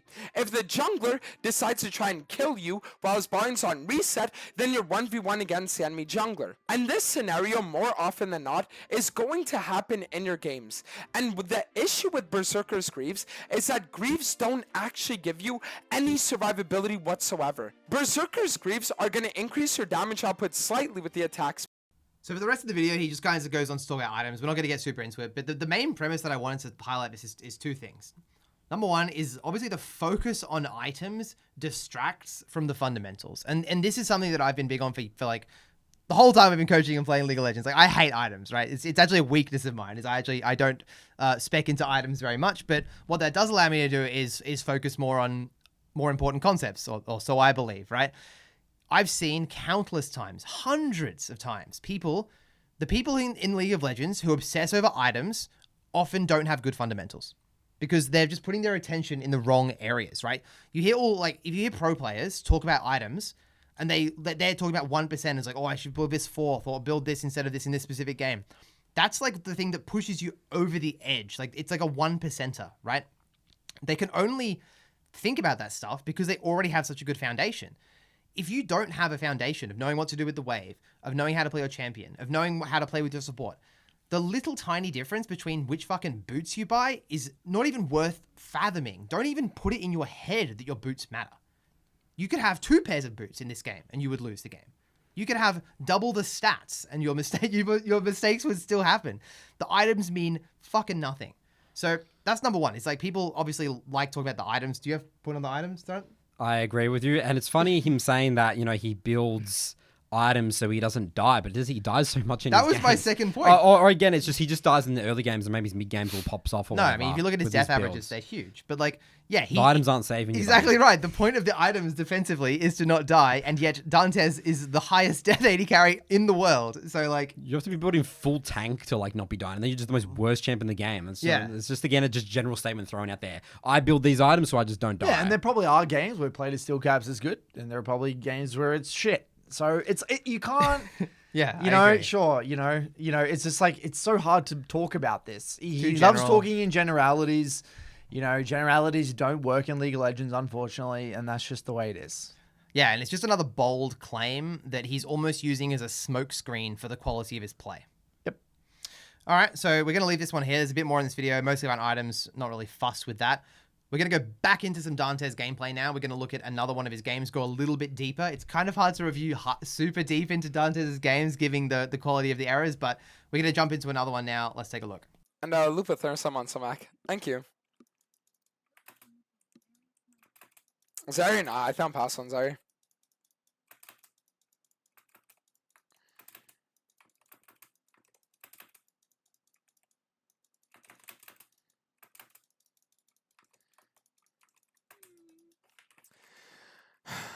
I mean, I don't know why I didn't cleanse anything there. I'm actually retarded for that. Okay. Honestly, not the worst, though. Not the worst. But yeah, look, it doesn't really affect like the VOD we're going to choose here. I had to pick a game. This happens level 1. He fights to death level 1 quite frequently, as you can imagine with his playstyle. He dropped his axe as Draven, and he didn't cleanse, and he misspaced, right?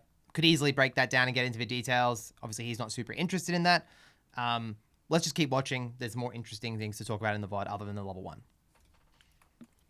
So what should you be doing here, Charles, at this point in time? Like, That's let's why leave it's- it playing. Yeah. So what he's meant to be doing, basically, is hit level 2 before your opponent and guarantee that the wave hits the turret. As Draven, you can play very, very aggressively in the early game, and he is right that this little kill that Vayne got in the early game isn't actually super meaningful because it's still Vayne into Draven. So they're going to hit level 2 first. They can posture up aggressively, then play the bounce back like I was saying earlier. Vayne will have to overextend for farm at all stages, and then we can go for all-ins. So that happens. Vayne completely disrespects for level 2 to 1 advantage. And yeah, the wave Nice pushing in, hook. trading. Bombs the game.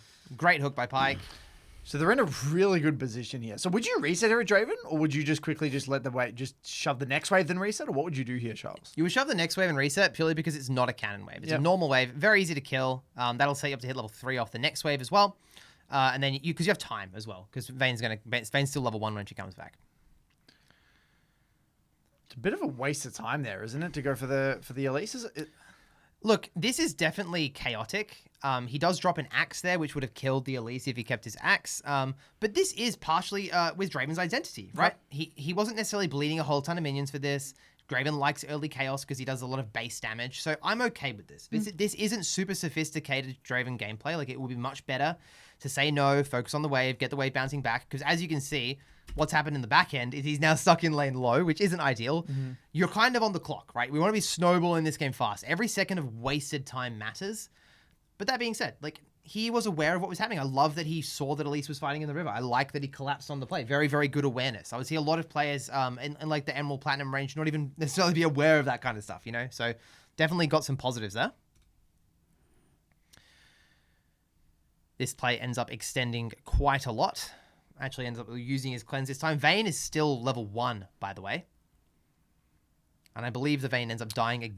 It's a terrible, pretty bad play from the Vayne Leona because the Shaker was in the area. So Yeah. bit of a questionable engage there from the Leona. For sure. So yeah, Wow, they're huge. You're in a really good position here. off to a very, very good start. So we should be able to snowball this, right? We're going to get the wave in. We've got a decent amount of gold. They've gotten those sums. The wave's going to be bouncing back. Great spot. Yep, and I love that he just insta-bases too. Look at that. Very high Huge. quality recall. Doesn't need to walk to the bush because he knows the enemy's recall timers. And now we want to play the bounce back. Let's see how Dantes kind of deals with this. This. Where's the steel caps? Go Vam Scepter, no. Items. You were right. He did think about items. Vayne with the 5 CS power spike. Draven traditionally very good into Vayne, right? Yep. What's about this game? This game, we're going to go... So we're going to see something as well. He's not very good at using lull states because he's on Twitch chat the whole time. He's not picking up information in lull states. And like a lull state, just for anyone, it's moments of downtime in the game that you are free to gather information on the map and make some like high quality like planning and information gathering mostly, right? So key bit of information right now, as we can see in the VOD, the Pyke is roaming to the top lane, right? He wouldn't have even seen this in the moment, and we'll see because he's literally responding to chat. Oh, Essence Server Trinity Force. And think about items. Essence Server Trinity with Merc Shreds for sure. Can you try BT? I mean, I've tried BT. I just really don't like BT. I don't know what else I could tell you, bro. I really just don't like it. I feel like if you want just straight up damage, going the PTA collector build is way better. And if you want to survive, going Essence Server Try is really nice.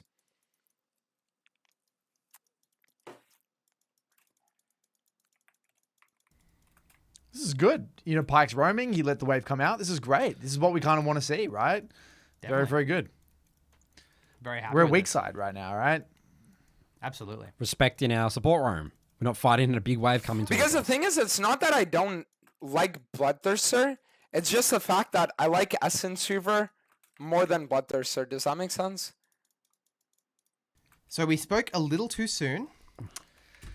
And unfortunately, he has fought while the Pyke is still on a roam timer. Well, not fought. We just walked up to the wave. Well, I say fought because he's putting himself in the range of the opponents. Okay, so that's why your definition of fought is. Definitely. Okay. Like, he's hitting minions 1v2 With not no under his sums. turret. With no sums versus a Leona who has a big E. He's also completely whiffed his own E. Yeah, and he knows this, and it's just lazy low effort It's just gameplay. lazy. Right? That's why I can't take this watching seriously. Twitch. He's watching Twitch chat. You know, Yeah.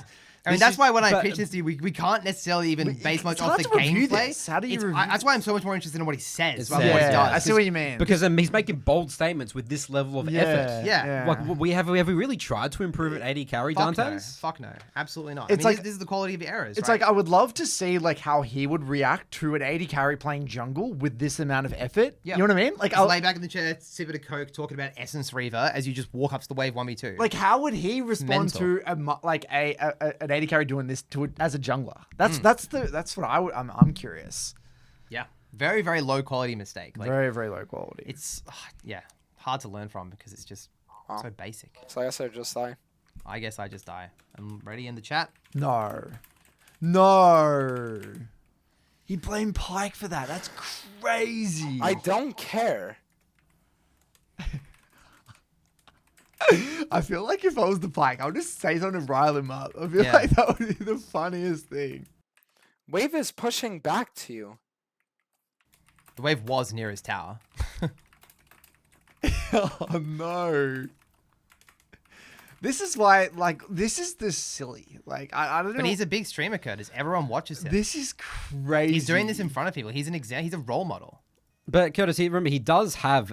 So his point here will be like, well, he's saying there's no sums. We should just keep killing them on repeat Right, with Pyke right, Draven, right? right. But that's not how solo queue works. Yeah. Again, you've got to adapt, and that's the thing that people just can't accept. So it's interesting because as a jungler, you're that person, aren't you? Right? You know what I mean? Like when as a jungler, you're in the driver's seat in a way. Like whereas as an AD carry, like that's the thing. It seems to me he's really struggling He's with. really struggling. No, yes, because this concept. the part he's missing is missing two parts. We have what's called the ace mentality, right? Which is something that I believe Coach Cupcake, who works for us in support, came up with. Very, very great framework for improving an AD carry. I've stolen it for AD carry, right? It stands for A, acknowledge the best play. So in his world, the best play would be for Pyke to come bot out of base and to repeat kill. Now, did he acknowledge that? We don't know, because he was talking about Essence Reaver. But in hindsight, he does know that, I guess. Or he said the idea. C is communicate the best play. Did he communicate to Pyke, as Pyke was leaving base, that he wanted to kill bot? No. It could have been as simple as a danger ping on Pyke's head and an assist ping on the bot lane, and maybe typing something like, we kill, or play bot, or something. It's so important when you communicate. Communicating before compared to communicating after is the difference between planning and complaining. You know, it's so different. And he said at the start, 80 carries are crybabies. I'm not going to say it, but we see what's happening on our screen right now, right? And then if you still acknowledge the best play, communicate the best play, and say the Pyke still goes top, which, by the way, he can. He's a free-thinking individual. He can do what he wants, whether he thinks it's right or wrong.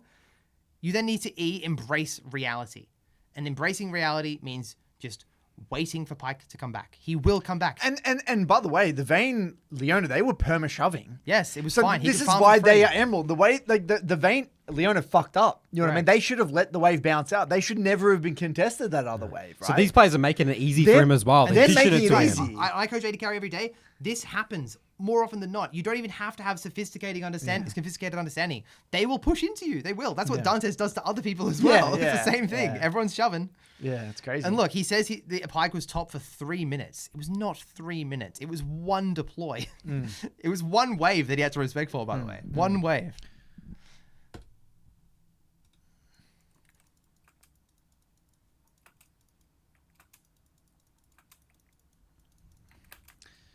So this is a common scenario in bot. I don't know. He's angered the Pyke Since now. you versus so- 45% with BT being 52. Immediately starts talking about bloodthirst and win rate, by the way. But look, he's... Okay, so the what reality do is you that your think? jungler, the Shaco, if we go back, the Shaco is pinged on the way bot. Shaco's not in position yet, right? And, Yes. And so the Shaco, you know, if the wave's bouncing out, you got to make a decision. What am I doing? Am I slow building this wave?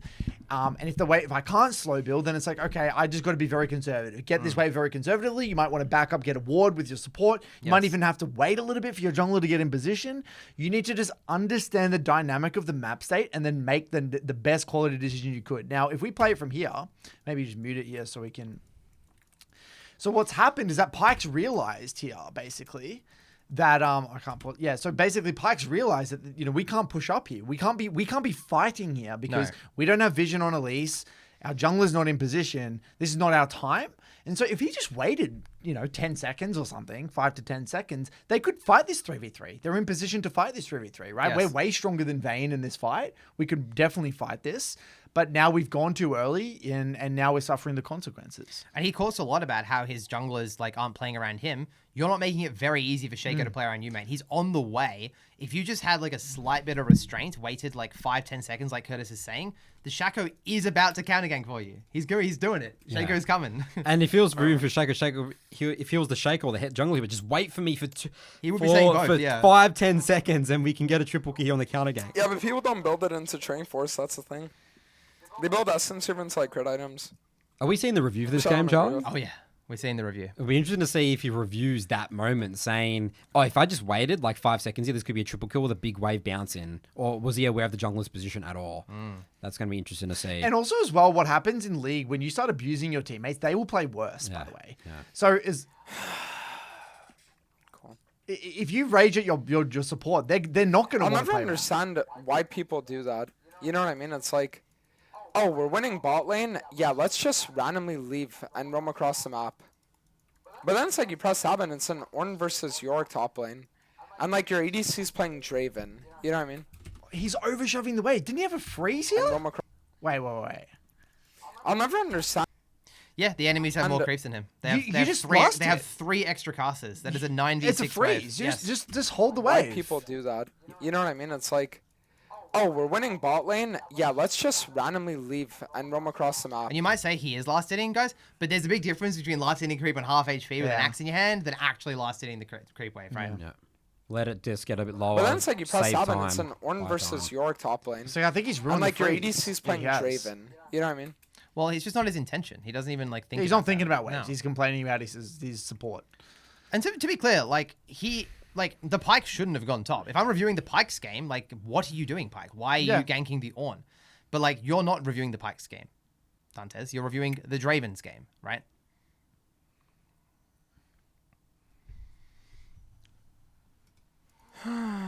Well, on the bright side,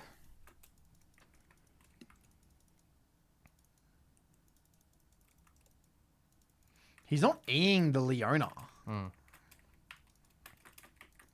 perfect.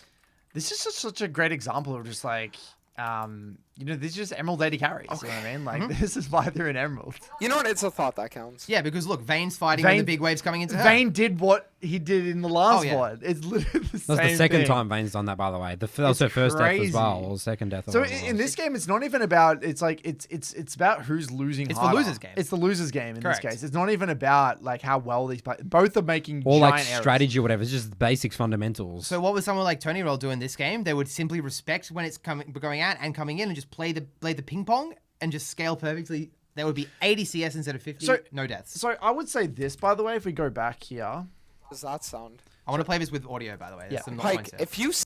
Okay. You know what? It's a thought that counts.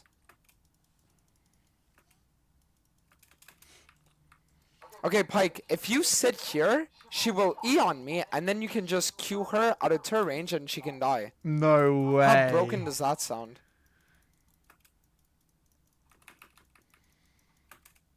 So, he's viewing League of Legends again as this killing game. He's making plans to kill people. He already had the gold for Essence Reaver in base. He didn't need even the first plate. He's not even God. thinking about basing for tempo. He's not even thinking about enabling Pyke to roam by getting the crash in. Like, he beautiful. Not thinking about tempo. Not thinking about getting back and killing the Vayne again on the bounce back again, the goddamn bounce back. But he wants to kill Leona. But why? Why kill Leona here? What does it do? Yes, terrible. You've already got your item. Vayne's going to get back and actually have tempo on you if you kill Leona. And then Vayne will get to crash the wave while you base. It's a fundamental bad decision to kill Leona. Nah. Whatever. And again, he's found a way to blame the Pyke. Whatever. I need to stop tilting outside. Mental is the most. Should they have 20,000 games on The Hack? comebacks are possible, though. Comebacks are possible. Give or take. Could be even more, Remember, because honestly. we can have bad mental in the early Yeah. game, but when the mid game, Yes. we're locked in. That's how you win games. It's not Yes. about the early game. You can do whatever you want in the early Remember, game. mental. Is She the wouldn't most E if Pyke important was thing. with you there. They had no vision along this entire line. If she waits here, Pyke waits here, yes, she would have eaten. Bro, Altair, shut the fuck up! Twitch chat's getting a Alright, bit frisky that's with it. them. So this is the bounce back. The jungler's playing bot lane.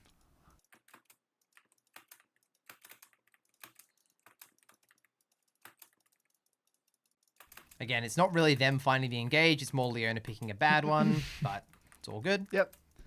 You just hold the wave here, no? There's an argument for both, honestly. I wouldn't mind smashing the wave and just getting a clean reset. We're pretty late in the game now. Like, I do kind of want to be thinking about dragons, Just smash and unlocking my waves. support. Yeah. Okay. I do like hard pushing later in the game, but you still could make the argument to freeze and kill again. Okay. I don't know if dragons are with the map cover, but happy with both. Definitely don't stay in lane on half HP though. I will say that. Because the enemy Vayne's coming back full HP. Vayne is alive right now. Yeah. Vayne is coming back. Oh, there she is. We're still in lane. No way we die here now, right? It's just good E that time. It's the first time he's done that Nice mechanic. E. That's like fundamental to the matchup. Oh, no. And look, it's honestly like the lowest quality death imaginable, isn't it? But the jungle play bot side, so how do they lose? Alright, I mean, listen, if Oriana gets a double here, I'll say worth. If Oriana gets a double, I'm saying worth. Worth. Worth. So do we have to even go further? Like, I think I've seen enough gameplay, honestly. I don't even want to see any more. I want to vomit, you know what I mean? Like, I don't want to see any more gameplay. Like, I've seen enough because, like, it's the same thing, It is, right? yeah. There is no fundamentals. He's in his own little bubble about how he envisions winning a game, which is completely, he's out to lunch in that regard. No value of tempo, not valuing his life. He's not concerned with learning the actual role, right? He's not. That's fundamental thing. He's not actually interested in employing the fundamentals and the story. That's why you're going to cap out in your rank, and then that's just the way it is. Yeah. It's that simple. Do we want to take a look at the review from this game? Yep, we can take a quick look at the review. Yeah, I'm gonna be honest, Leona and Pyke need to switch names. They really do. This guy needs to be called Adolf for the way that he played this game. Honestly, he's probably worse than the real Adolf, actually, for what he did this game. Let me show you guys. Let me show you guys. I want you to watch. Okay, I want you to watch. Look at how crazy what I'm about to show you is. Are you watching? Quick skim. Get over that. So, our Pyke gets us a kill on Vayne easily, right? Roam's up here, We almost get the Elise. Not bad. Doesn't review the I micro. love of that these. skirmish. I love Perfect. these We reviews, get by the the way. They're Elise. centered on Oh, and someone then we else. get that kill too. Perfect. It's a All good right, way to review. so actually. now we're 4 Yeah. minutes into the game. Very right? relaxing. The enemy Vayne has no flash. Right, guys? The enemy Vayne has no flash. Just to say, like, by the way, if I'm reviewing this game with someone else, like, I'm watching that fight at least once, maybe twice. Like, should I have rotated? How did I use my Yeah. abilities? Who did I hit? You did I mean catch the my Elise axes? one? Yeah, Yeah, it's yeah, the yeah. Elise Yeah, skirmish. totally. Like, that skirmish is so important. So important. Like, Yeah. But no curiosity. So all we need to do here, the Vayne that's down 12 CS with no flash, right, is just go back bot, right? Reset, go back bot. So this guy resets, okay, at 4 minutes and decides that it's time to find his father that left him when he was 4 years old. Unlucky. So now this guy's embarking on a magical fucking journey, bro, right? Through the lands of the Summoner's Rift, trying to find his dad that left him, right? He's like, all right, daddy, are you behind the Krugs? Oh, not there. Are you in the Tri-Bush? show begins. Fuck, The not clown there. show. You told me you were going to get milk. Maybe you're in the Baron pit, right? So now this guy's sitting here, okay? This guy's sitting here. And This guy's a psycho. He's roaming. Honestly, this guy's not okay. How do people watch this guy? That's why I'm just genuinely confused. Lots of viewers. That's a complete, like, at the end of the day, it's not that bad of a roam. The way he's bouncing out, right? Like, you got a Yorick. If you want to get Yorick, it's obviously not amazing. No, I but agree. It's fine. He's having a crack. It's having a crack. Like, he's an Emerald player, having a go. He knows the wave was bouncing out. Like, Draven can't get dove. He's fine. He's figuring it out. Like, he's probably heard some of his supports roam. Like, Yeah. he's Like, it's like So going now- back here. It's not like it has zero merit. You know what I mean? It's not that bad. And yes, I agree. Pyke should go straight back bot. They should go again. But the guy's- reality is that the Vayne and Leona are fucking up as well. Like, if we Yes. look at this again, sitting here, okay? This guy's the sitting Vayne here. Leona shoved it in, and then they kept shoving. They did. Right? Like, let's ignore the rage here. I muted it. Mute it. You can say they shove it in, so he actually, respects, which is good. I mean, whether that was intentional or not. And then they shove it in, and then they keep shoving that next wave. This there. is where Vayne Leona should play the bounce. They back don't even right now. bounce. Exactly right. So it doesn't matter. You just adapt and let Pyke's going to be back in another wave, and you're Correct. all good. An argument could be made as well that Pyke is actually following one of the fundamentals of support, which is link up with your jungler. He is in the exact spot his jungler is, which is something that we talk about all the time. Yeah, he's just having a go. Yeah. He's an emerald for a reason. Again, Not perfect. Not But perfect. at least he's trying with intent. He's playing with intention. Yes, correct. He's using his lull states well actually to Yes. find out what's going on.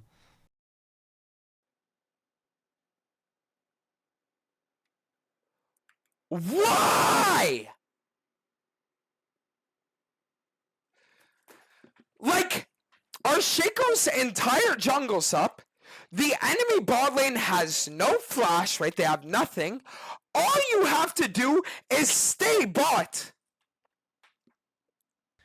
This is really Literally, uncomfortable. you have a This is Draven. really- But no, if we get a kill on Ornn, that's going to be the winner's Q Deluxe. Like, what even goes through these people's brains? You know what I mean? That's what he's interested in Wow. finding out. That is great. That delusion is next level. That is next level delusion. Yeah, it's scary. Like That's the fact that scary. reality is here, and then his Yeah. perception of It's not reality even is like it's like in close. the other fucking room. Yeah, Like, it's that's scary. Like, this is really scary behavior. Like, I'm genuinely scared that people like this exist. Like that I'm terrified. Like, this is fascinating. From a psychological perspective, this guy, someone could write a book on this dude, man. Like, this is some case study material. Like, we're That's why we're doing it. We need to send this to like a fucking psychologist or some shit. Like, this is crazy. Yeah. Like, again, if this is real, this could all be a It crusty. makes me nervous. That's why I'm laughing. It could a just bit. be Krusty the makes me Clown like- act, right? We don't know for certain. I don't know. I don't think it's that outlandish, Curtis, that you're putting it. I think Really? yeah, it's the he's the Draven. He's got to win the game, and the Pyke should just be bot. Like obviously he's dramaticizing it, but I think this is very common in the league community, Curtis. Right. This is just on display. This Yeah. is just on display. You know, Yeah, I don't think this is crazy at all. I Interesting. think So this you is- think this is a lot of people's internal monologues, which Yes. is actually just showing. correct? Interesting. I mean, he does have thousands. But of the viewers, reason I Curtis. think it's psychopathic, Nathan, is because he's meant to be like doing a challenge and showing all the 80 carries how it's done. You know what I mean? That's why it's like, if it's the average league player who doesn't understand the game and it's just been like passively ingesting, you know, all this rubbish content. Like that kind of makes sense Yeah, to me. the only reason we're doing this case study is because he put out the challenge and those bold Yeah. claims about he's going to show everyone. That's how, why it's how like, it that's why works. I think it's very uncomfortable for me Yeah. because it's like you're the one that's behind the what's the thing like the at the top of the stage, like you're behind that. The curtain. What do you Yeah, mean whatever. behind the curtain? Like you're at the microphone, right? Everyone's looking at you. You're running the show. Yeah. You know what I mean? Like, I don't know. I've had enough. I don't want. Yeah. All right. Well, I'm pretty Made sure my the point. review kind of ends there. He just puts a big focus on Pyke. We don't need to go super into it, but we've talked a lot about what Draven shouldn't be doing. I thought just as a learning experience and to just do a bit of contrast, I wanted to show some Draven gameplay. This is Draven gameplay from one of the mentors in Botlane Academy where I coach. Dan Mann is a master GM peak Draven OTP on America on the NA server. We recently just made a massive 5-hour Draven guide together. So I've got Draven running through my brain still from that. So we're just going to watch just a little bit of the laning phase from Dan just to show stuff like what the bounce back should look like and just to get a bit of contrast. All right, so we've got a bit of an example here. We've got Dan Mann here playing Draven with a Nami. So not the most optimal pairing for Draven, but I wanted to not cherry pick a VOD, right? We're up against a relatively okay matchup as well. It's a Caitlyn. Sometimes can do quite well into Draven because you outrange, but this is what Dan Mann would do in the lane, right? He's playing respectfully. He's going to play for his level up timers, which is going to be a big thing we notice. So just respectfully playing the wave, staying high HP. Notice how his jungler, by the way, what's the friendly jungler doing? Path and top. Splitting the map. Splitting the map away from the Draven. Let's see how Dan Mann actually responds to that throughout this clip. Again, heavy focus on the wave. When I made the guy with Dan, so much of the focus is on the wave management. Hits level 2 before the opponent. Postures aggressively. Takes a beautiful little short trade. I don't think I've seen Dantes really take a trade. That's true. It's always There's all, been an in. all in. Yeah. Yeah, he kind of Good just point. fights. Yeah. So now he's looking to, again, punish the Caitlyn's misposition. I think Caitlyn was getting XP from the Zillion there. Ends up getting a kill. Again, we saw Dantes get a lot of kills, level 1 and 2. This is the Draven classic, is what Draven is very good at, punishing enemies' lack of knowledge. Ends up killing the Caitlyn. Crashes the wave. We'll skim forward just a tad. Takes a base. Sees chaos happening in the jungle. What does he do about this? He says no, danger pings 3 times, pings Caitlyn alive. He runs out of pings because of how much he's communicating. Beautiful pings from Dan there. And just bases. Very, very solid decision. I feel so much relaxed watching this gameplay right now. This is makes much, sense. but this is this is what League is to me, and how we coach. Wave's the now game. bouncing out. Wave's going to be in a beautiful little position. Times the enemy AD carries flash in the chat as well. Little bonus. Definitely don't need to do that, but it shows that he's thinking about punishing that flash time. using right? his lull states. Wave's coming in. He's trying to trim the wave. Very, very nice stuff. Holds the wave on his side of the lane. Trimming, trimming, trimming. Beautiful. Draven likes keeping his axes up, so you do need to hit the wave a little bit more than the average AD carry does. So that auto there, maybe another AD carry wouldn't, but Draven, you have to. You have to keep your axes, right? I see. But what we've done is we've got the wave at least on our side of the lane. So now we can start the strategy of slow build into bounce back. And look, Caitlyn has to walk up so far to touch the Walk wave. back and then walk back. Yeah. Doesn't overextend. Just fishes, blows the Caitlyn's net, back to the wave. Very, very comfortable with the small wins. We're going to see not much on the push out. I'll just skip through this again. He just pushes out the wave. Caitlyn ends up, again, disrespecting a little bit. The threat of Draven Nami is pretty big. Look at his E usage, by the way. Very, very good E usage by Dan there. Chunks out the Caitlyn. Goes a little too deep. So what is he? This is what he does here is going to be very important. Please, please, please, please. So he at least is on the top side of the map. Knows Not he needs ordering the ward, tower. Knows the ward. Got a double ward here. Yeah. Drops You his gotta be ward. careful.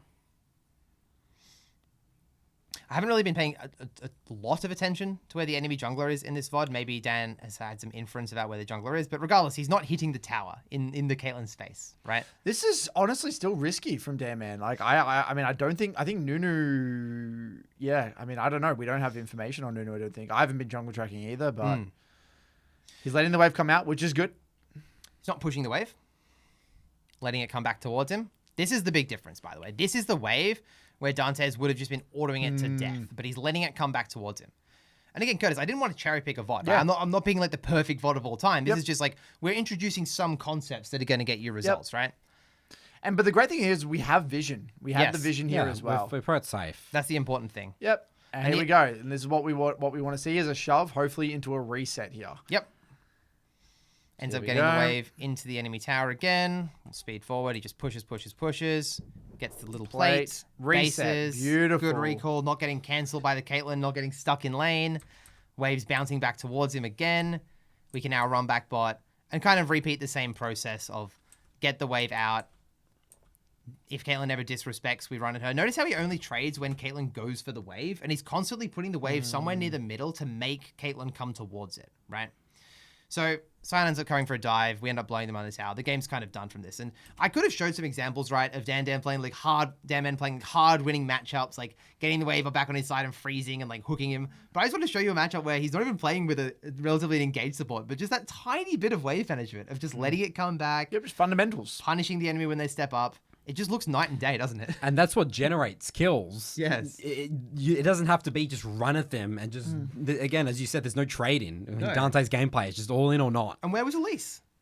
Yeah. Nowhere to be seen. Map, yeah. This is 2v2. This is AD carry like mastery. This is how you develop a lead in lane. This is why laning is so important to get good at. Yes, and fundamentals. So, when I'm ready, there could be a response saying, but the support didn't roam. That's why So look, if they say that, they say that. I mean, then it is what it is. That means they've missed the point either way. Yeah, then at that 100%. point, Yeah, it's cool. Just want to show this example. What we're going to do next is we're going to look at a video of Dantes, because Dantes actually quit the AD carry climb quite early. Didn't finish the challenge. So we're just going to watch a video that he made about that now. For years, I've called ADC the most OP, inflated role in the entire game with a crybaby player base that was just mad that they weren't good enough to carry. And for years, I genuinely believed it. It even got to the point where one of my most infamous leak clips of all time is me talking about how the only thing ADCs do is complain every season. Editor, play the clip. Dantes, is this the worst season for ADC? Yes or no? Every season's the worst fucking season for ADCs, apparently. Every season! ADC's so weak! ADC's so weak! And then they're the 1v9 every game. Every ADC's above 50% win rate. Anyone who's even borderline human 1v9ing every game. Every meta is bot meta. Everyone always has to play for bot lane. Play for dragons. ADC's weak! ADC's weak! My support ended! Fuck you! So, as you guys can see, a lot of pent-up aggression towards the role. Now, if you've gone on Reddit at any point over the last 2 days, that clip will have surprised you because you've probably seen this post. In it, it talks about how, after 2 months of playing bot lane, I'm hard stuck and at a breaking point. And over the course of the entire post, it quotes tweets that I've made talking about how unfun the role feels. And instead of sitting here and making excuses, or telling you guys that's not what I really meant, or say that Reddit is taking things out of context, instead I'll say that they're 100% right. I can unequivocally, without a shadow of a doubt, tell you that after almost 600 games of playing ADC, this is the most unfun role in the entire game. Before we continue... So this is basically the pivot that he makes. The mental gymnastics that he goes through to justify the results of the climb and the results of like his improvement and level of play is he goes from calling the role bad to calling the role not fun. Because why would you bother improving at something that isn't fun? That's the pivot he's done. It's a pretty genius marketing move, if I'm being honest. And I'm being pretty cynical by calling it that because I've seen a lot of the evidence and that's what I believe. But it's a big fat excuse at the end of the day, right? Like before we get into really reacting, we all believe that you need to enjoy what you do, right? You're never going to climb and get results and get champ mastery and stuff if you hate the champion. But that's no excuse for kind of giving up, Like on the role altogether. Like he would have had a pretty good idea from near the beginning whether he enjoyed it or didn't enjoy it. And only coming out with this near the end, it's like it's kind of just band-aiding over it in retrospect, as opposed to giving a reason for not doing it in the first place, if that makes sense. Well said. It's sort of like it's unfun with my reality of the game. Yeah, being stuck after like 600 games, not knowing how to win games, making no progress is unfun. It's like, well, yes it is. But is embracing a process, seeing meaningful results, like trying to achieve mastery and like having a growth mindset. Is that unfun? Like, no, not to me, not to our thousands of members. That's very fun, actually. That's very, very satisfying and rewarding. It's about the journey, not the destination. Yes. And he was just seeking the destination, which is part of the reason why he's saying it's unfun. But as we're about to hear, he also just goes back to blaming the role. The full 180. AD carry was broken. Now it fucking sucks. It sucks in the way that it's unfun now. Let me give you guys a little breakdown of my league experience. I have about 20 to 30,000 games on jungle.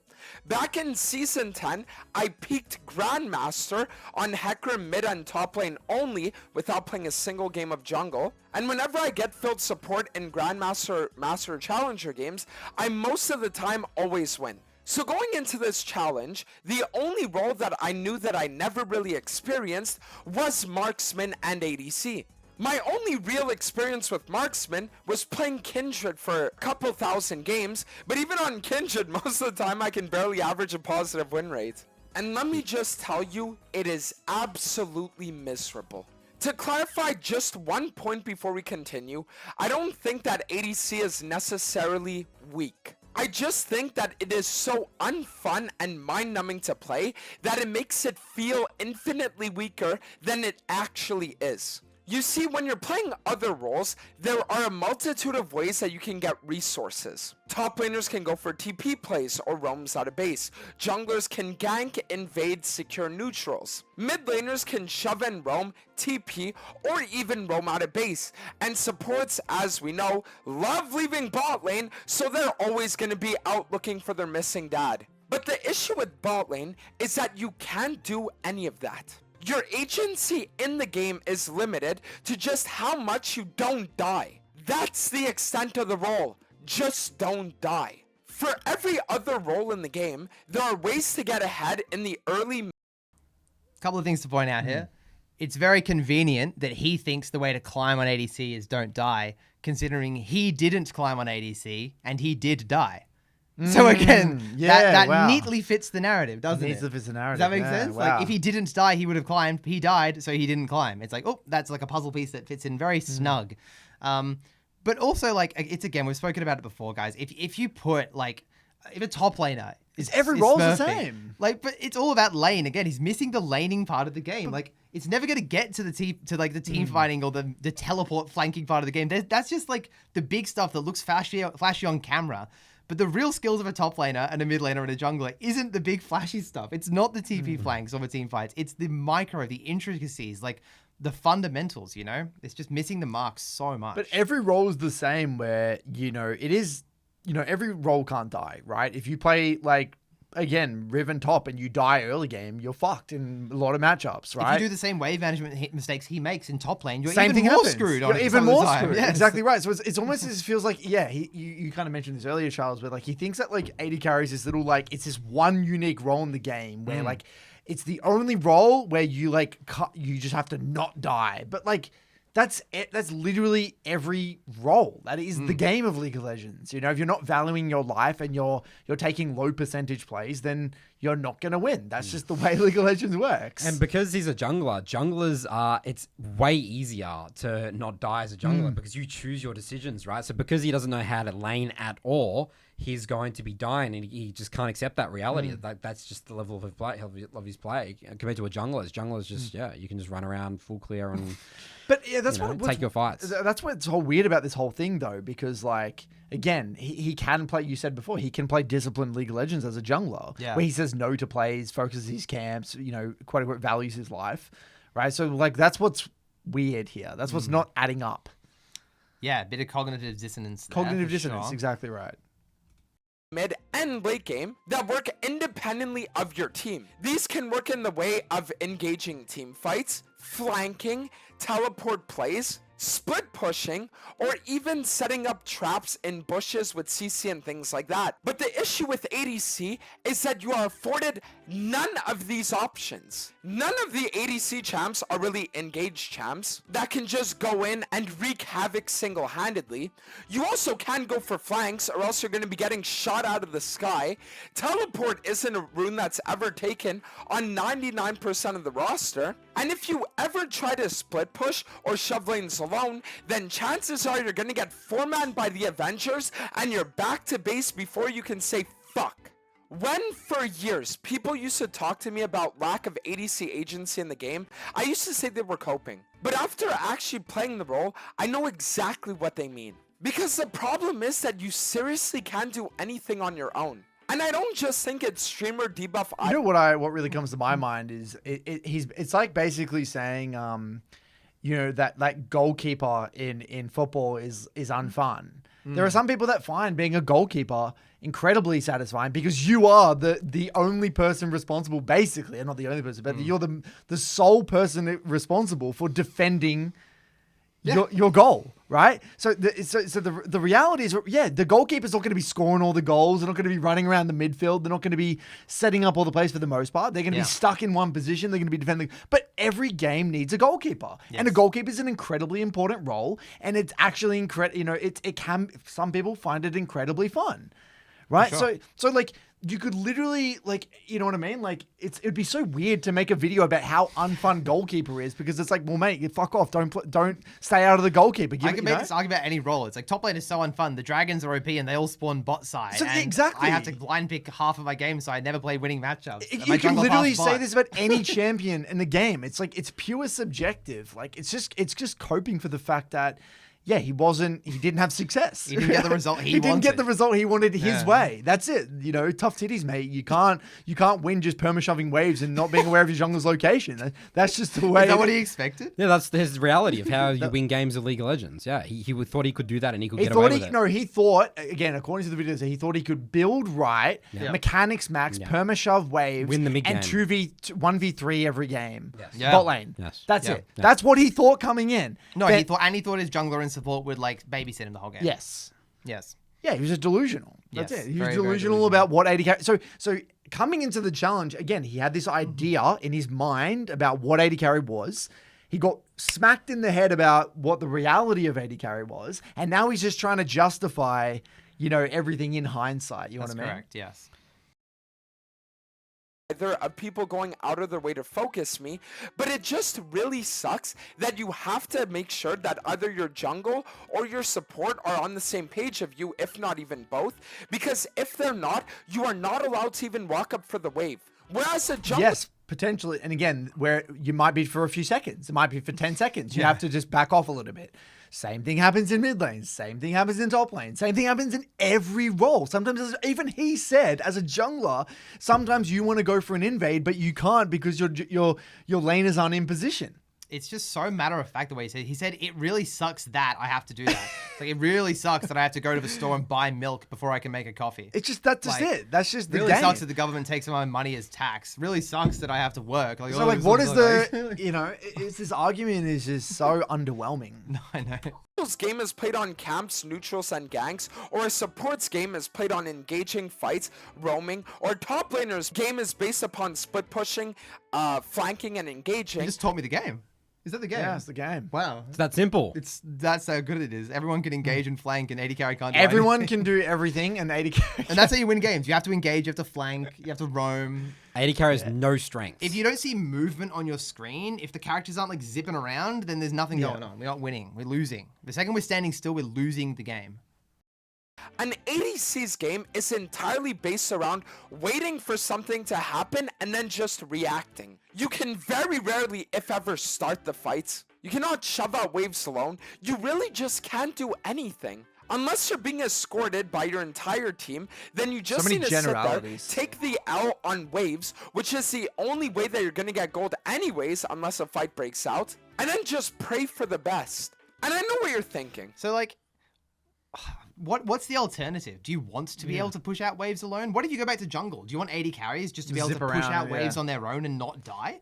Like, what do you physically want? I don't know what they want. No, I don't think he's saying what he wants. I think he's just complaining at this point. That's just, you know what I mean? I don't think there is, like, because again, if if AD carries had all this wave clear, could 1v, could 1v3, could perma shove waves without dying to ganks, that would be the most broken thing in the game. It's just not realistic. It's not is realistic. It? And also, like, I wrote down this, it's like, he always talks in these modes as like I can't get mid wave. He's obsessed with walking up to waves. It's a really big part of the game. But like at the end of the day, one team gets the mid wave, the other team doesn't get the mid wave. So 50% of mid waves are yours, 50% of the mid waves are enemies in the long run, right? So that's just part of the skill of the role. And yeah, you are right. Sometimes you can't walk up for the wave, but like that's just that playing League of Legends. Go play something else. If you want to walk up for every wave, then like this game isn't for you, like at all. You can't invade every camp. So why would you be able to walk up to every wave? It's the same thing. Yeah, it makes no sense. You're probably thinking, but Dantes, we already knew this. On Jutu's filter challenger climb, he had a 46% win rate on ADC. Whenever any other jungle content creators do ADC challenges, they never make it out of Masters, if even Diamond. And whenever you see any actual challenger ADC mains doing any kind of unranked challenger, they are always do it with either a support or a jungle. But I thought I knew the secret. I thought the reason why all these people weren't finding success with the role wasn't because it was actually weak, but it was because they weren't building properly. But the truth is that no matter what you build, the agency just isn't there because builds aren't gonna affect your actual impact within the game.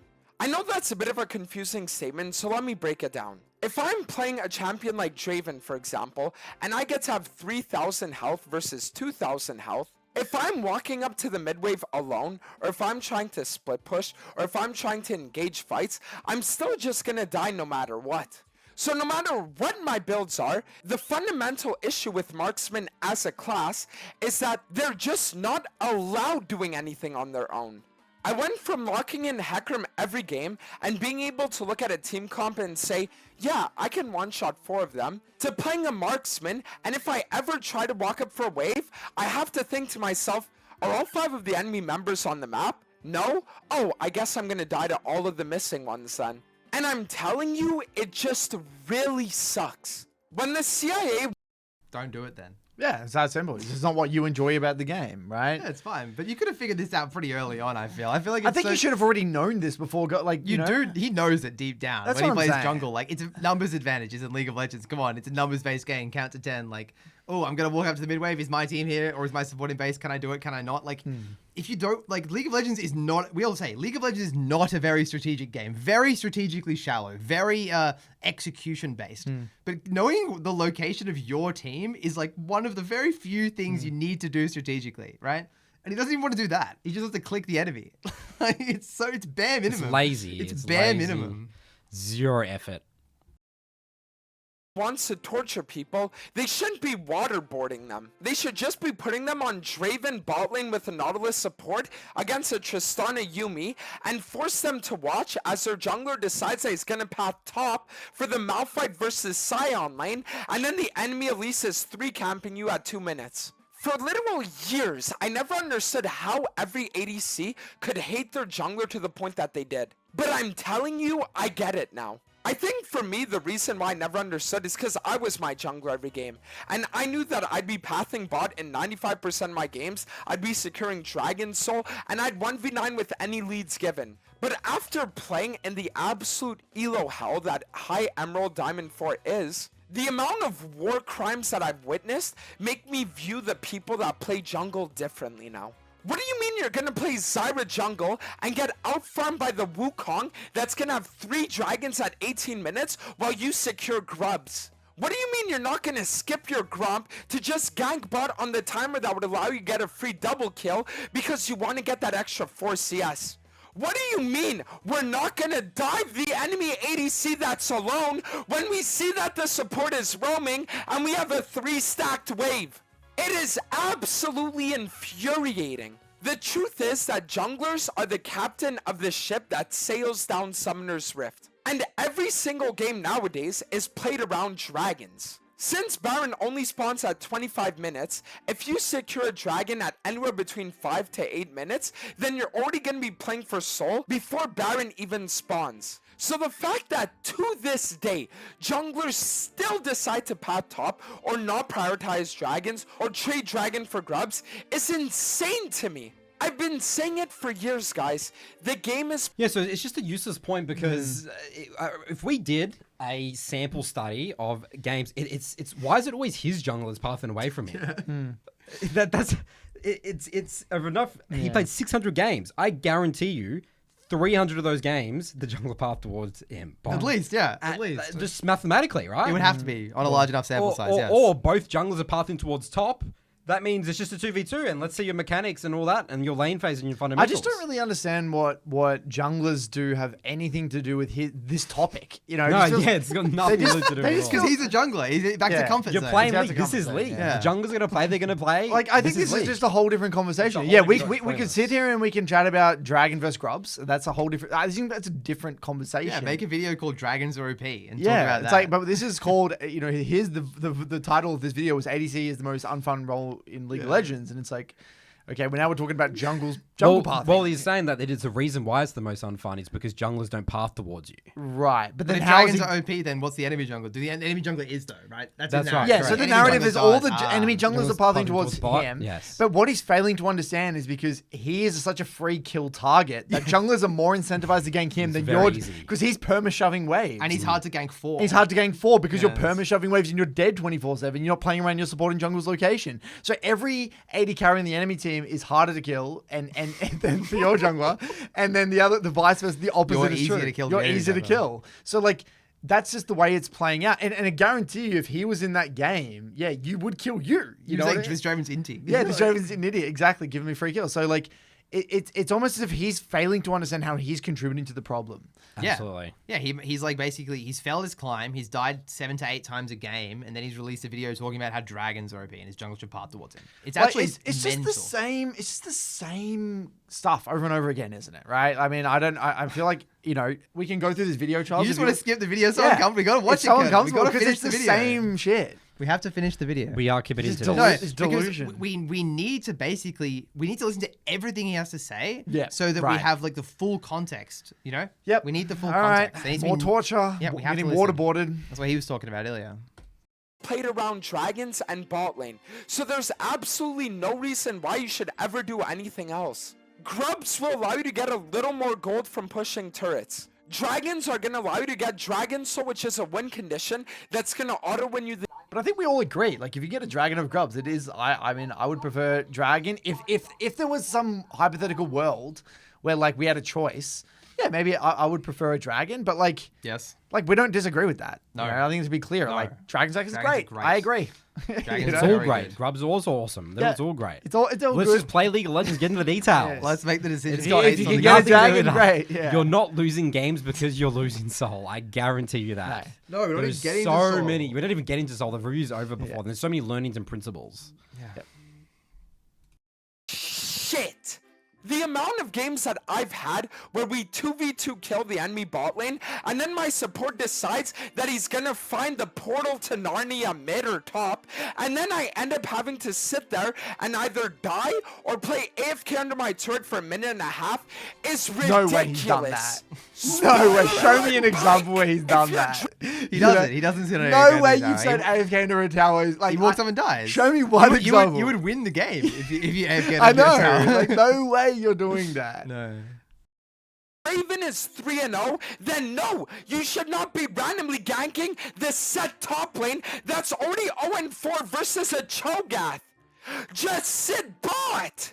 It's just so insane. And the problem is that they just don't understand. It's like if you're losing bot lane, your support and jungle are both gonna go elsewhere because they don't want to help you. And if you're winning bot lane, they're also gonna go elsewhere because they think they don't need to help you. This role is legitimate mental torture and agony. Support. No supporter jungle has ever come bot in the history of League of Legends the way he's describing Nah, it. doesn't happen. It's actually crazy. But look, I mean, we've said it before, but supports do have a tendency to Yes. overroam. I will say this. I see a lot of like lower ranked support gameplay when I coach, and yeah, it is true. But like, that's actually how you separate yourself from the pack is an 80 carries. How you respond to those roles. Because the enemy support is also doing the same. Yes. Right? So then it becomes, as from an 80 carry perspective, how do I outperform my opposing 80 carry? Correct. Who can play around their jungle and support better? right? And manage the waves appropriately and reset better and trade better given the circumstance, right? Because the way the game of League is, it's a tug of war. There's going to be moments you're jungler and your supporter in your area. And there's going to be moments where it's not. It's like a seesaw. It goes back and forth. Because junglers can't only just sit bot because they've got camps on the other side of the map. They got to get camps elsewhere, right? Yes. So like, there's always going to be an inherent like push and pull. Yeah. 100%. And the last one on the support topic is like, just supports don't roam for anywhere near as long as it feels like they do. Like in the game, it can feel like they're gone for a year, but like it's really like a wave or two at max most of the time. And I cannot keep playing it anymore. I really just can't. So I'll be the first one to say, for all you ADC mains that have been hate watching my climb and that have been looking at me talking about how all you need to do is itemize better and stop complaining, I'll be the first one to say I'm sorry.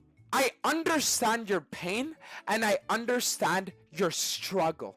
And I'm not even just gonna apologize to you guys either. I'm also gonna apologize to every single hard-stuck low elo player with bad LP gains that I've ever told just play better to. Because I'm telling you, when you are playing with 5 negative LP gains, so you're gaining 18, losing 23, you literally just hate the game.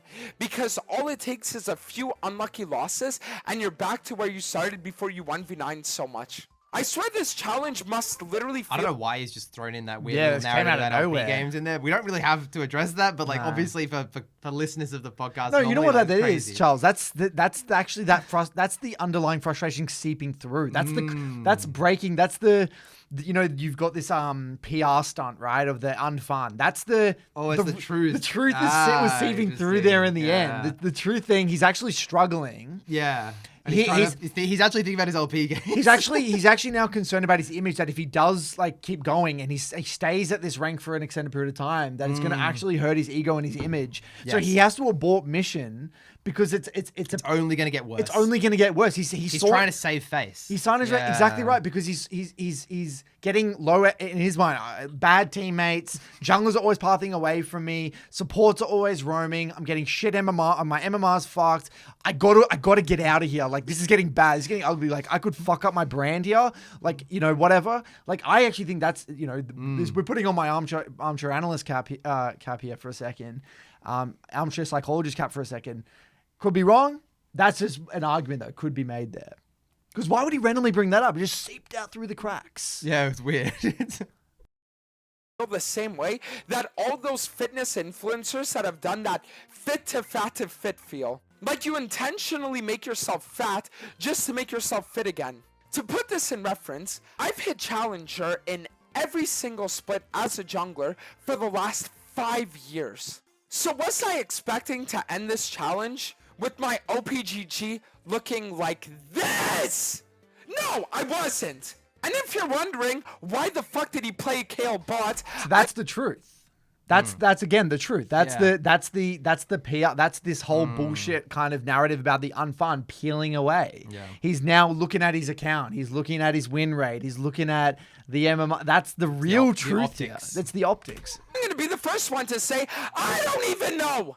Yesterday must have been a fever dream or some shit, because I don't even remember that happening. I literally became the guy that got shit on by a KO top lane and then ends up locking it in his next game ADC and losing my team the game. But there is a lot of good that came out of this. I know that a lot of people are gonna look at the rank Diamond 4 and they're gonna laugh. And honestly, I would too if I was you. Just to be clear, none of us are laughing at the rank Diamond 4. Diamond 4 is a very big achievement for anyone to reach. It means you're very, very good at the game. Dantes is good at AD carry in some areas. If he wasn't, then he wouldn't be Diamond 4. It just so happens that a lot of those areas are kind of masked and they're quite invisible, because when you start getting OTPs and smurfs, the game becomes so muddy that it's kind of hard to even see visually what he's doing well, but he is doing some things well, right? There's a lot of threat assessment stuff. And I think it's important to kind of bring up the point that we mentioned at the beginning, where this is not rank shaming. We're not trying to like jab at him for, you know, not getting Master Tier or whatever. We don't give a fuck what his win rate is or anything. If he came in, tried to employ the fundamentals, was having a crack, growth mindset, taking accountability, then it's like, there's nothing to say. There is no case study. No, there wouldn't Right? be a There's case no study, case study. I don't give a shit. We don't give a shit. If it took you 6 months to get to Master Tier, I don't care. We wouldn't think of you any differently. But it's the fact that you're putting on this entire clown show just to hide the fact that you're not executing upon the fundamentals. That's the focus on the externals. It's the focus on the externals. It's the failure to take accountability, and it's how this is going to impact the community that bothers us. Challenger jungler calls ADC an easy role, becomes hard stuck diamond. That's an insane YouTube title. But honestly, I'm proud of myself for sticking it out. A lot of the people that end up going on these off-roll challenges and not finding success quit them within 2 to 3 weeks. They see that they're losing games in Emerald or Diamond, they leave it and they're gone. But I really feel like I fully embraced becoming an ADC. 600 games of this role, and every single game I'm telling my support and jungler to get cancer. So the fact that we actually managed to become a true ADC main, even if we didn't hit the rank of challenger with it, is progress in and of itself. But the new... Mate, there's nothing to be proud of. Quit. You quit. You raged every game. You didn't learn. You didn't learn the fundamentals. What is there to be proud of? He embraced the worst side of ADC. He embraced every ADC that you don't want. You literally had a gigantic negative impact. You left a stain on the. You left a stain on. This guy literally left a stain on the league community by doing this challenge. He literally did damage. If anything, you should be ashamed of yourself, dude.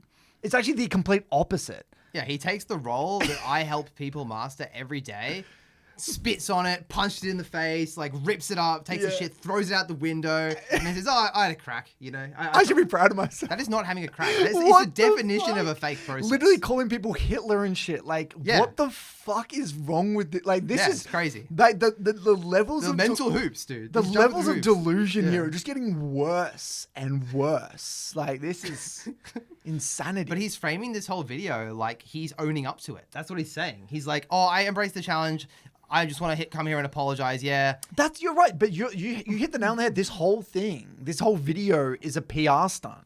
This whole thing is just like some next level marketing move to kind of save face. That's what it really is. He's not owning that you failed. You didn't try to actually learn and focus on improvement and actually try to learn the AD carry role. You went out there, you just, slap your dick on the keyboard, ran face first into the tower, and then capped out with your 400 games or whatever it is, and then quit. That's the weird thing is he said people lose they give up in a few weeks because they lose in Diamond and quit. But he did that. No, because it's not fun and because junglers path away from It's it the reasoning. and because supports never play bot. That's the reason he's in this rank.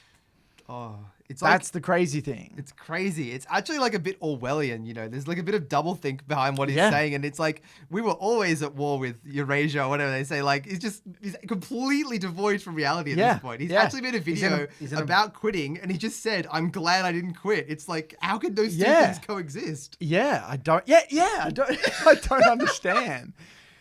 It's making me crazy, dude. Yeah, it is. Yeah, I've lost the. I've lost the plot as well. done. I don't even know where we are anymore. I feel like I'm in a fever dream. Yeah. To put in is, we need to get through this. Yeah, We need to finish I'm this. struggling. This isn't all bad. Because what this role actually did show me is how other laners and other roles feel in regards to their jungler. And I truly honestly think that it's going to level my gameplay up as a Hackermontric especially from being here to being over here. For years, I would always path bot and play for dragons anyways, but having this new perspective on how my ADC actually wants to play with going for dives, playing for more ganks, and especially with starting off fights so that they can actually be enabled, gives me a lot of new perspective. And honestly, it's great timing too. With the never before seen unranked to master jungle challenge that we're going to be doing in the middle of July, as well as Korea that we're also going to be doing sometime in August, there was literally no better timing for me to actually train my mental and view the game in a perspective that I never had before to truly level myself up as a player than now. So now I know what you're wondering. Dantes, what's next? Well, for the 10 days that we have left until our new challenge is going to start, I'm going to be attempting to reclaim the title of Challenger Jungle on my Master 4LP Decade account. So we're going to treat this next 10 days as a practice arc for the real content that's going to happen in 2 weeks. But with all that being said, I want to thank you guys all so much for watching. Even though the ADC challenge didn't end the way I thought it would when I started out, I can honestly say I don't think I would have changed anything at all. And I know there are going to be some people that are going to watch this video and they're going to say, Dantes, you're giving up though. Why don't you just sit here and why don't you just like actually take the role seriously and play to not die and apply everything you've learned in all the coaches and yada yada yada. But the truth is, the reason why I don't want to is because it isn't fun for me. Especially with my ADHD, the thing that I like most about jungling is the fact that there are always so many options and things to assess that it keeps me stimulated in the game. But the fact that nowadays on ADC, the only thing that I really need to ask myself is, do I walk up for the wave or do I not? It just feels really boring and I don't want to do it anymore. Yeah. I mean, it's so I'm not much to saying say. that You're going to blame your ADHD if you're not managing a wave.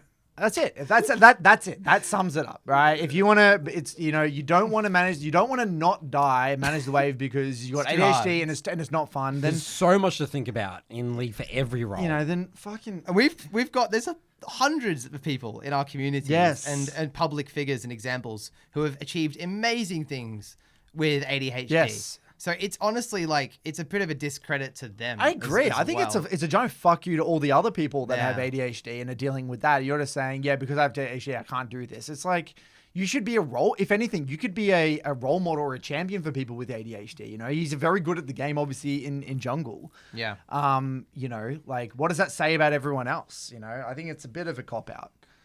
Yeah, and again, like different parts of League are fun and stimulating, as he put it, to different people.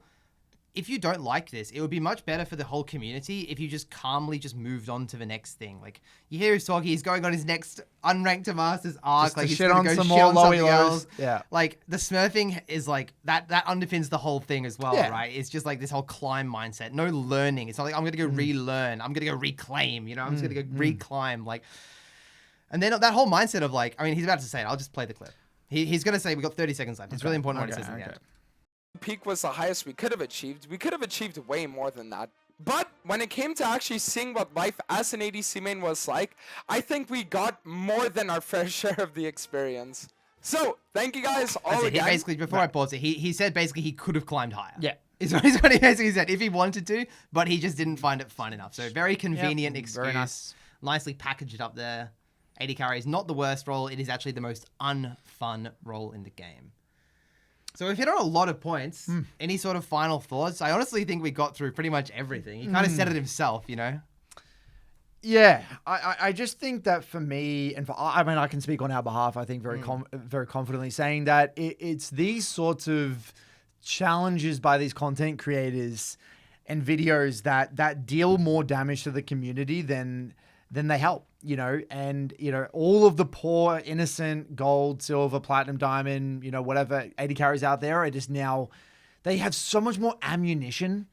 It's so much harder for them now to take accountability. It's so much harder for them to really get into the details because what are they going to do? They looking at Dantes, blaming their jungler, blaming their support, and just all this misinformation, right? It's so much misinformation out there. So I think that's one thing. And then also it's just really, it's just sad to see someone who's like, obviously a figurehead in the community just straight up abusing players for having a crack.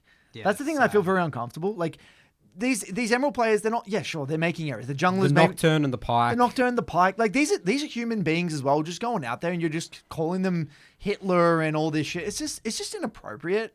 And then you're giving yourself a pat in the back for it and saying that you did a good job. It's like, have some self-respect, have some respect for the community. I reckon it's just all these people support you and watch, give you subs on Twitch and shit. And you if anything, you're just doing a giant disservice to the community. So, That's all I would have to say for me personally. I think this is also a good case study demonstrating. It's funny, we just did that OTP episode, and how this is demonstrating how easily your view of the game is so distorted for playing one champion, one role for long periods of time.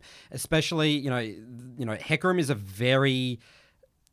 It's telling with his mindset. Hecarim is that solo carry 1v9 mindset. So it's always 1v9. My teams are out to get me. Like, the way he jungles isn't playing with his team really anyway either. You know, he doesn't play those champions like Jarvan or Lee Sin or whatever. I would love to see him do a Jarvan, Lee Sin, Elise kind of climb to Challenger. That's what I would actually love to see.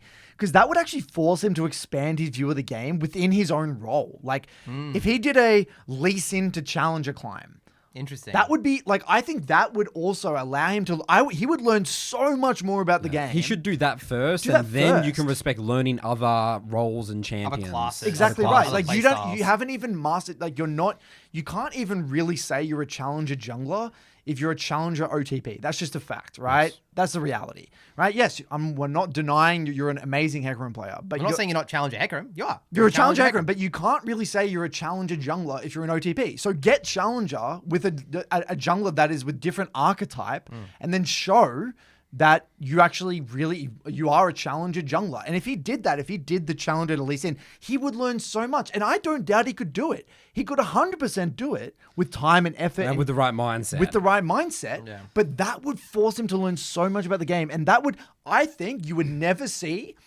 this absolute piss take of an AD carry climb from a jungler that actually got to a challenge level jungler who was a real challenger jungler. Yeah, I agree. Yeah. You would never see. Imagine a Gurren. way more nuance. Imagine a Gurren doing an AD carry climb. It would look so different. Yes. A Gurren would shit all over this. Yes. Because he's just a sophisticated, he thinks about the game at a completely different level. High percentage plays. High percentage plays. He understands the game. So Ebb and flow of the match. I think actually this kind of shows to me that he has a lot of work to do with his jungle gameplay as well, to be honest with you. Yeah. So that's Yeah. my 2 cents. Yeah, definitely. I mean, we've discussed a lot today. Just like closing thoughts, like in answer to his question, like is AD carry the most unfun role in the game and stuff? Like, is it broken? Like, no, it's not broken. It's just heavily misunderstood, and things like this just give more ammunition to people to misunderstand the role that then we have to clean up. You know, there's a lot of cleaning up We're to just do. the fucking garbage man picking up the trash. Yeah. But yeah, AD carry is an unfun role if you approach it with these expectations and you play like Dantes. Yes. Well That's said. it. Yep. That wraps up our official Dantes case study. We'll see you guys on our next episode.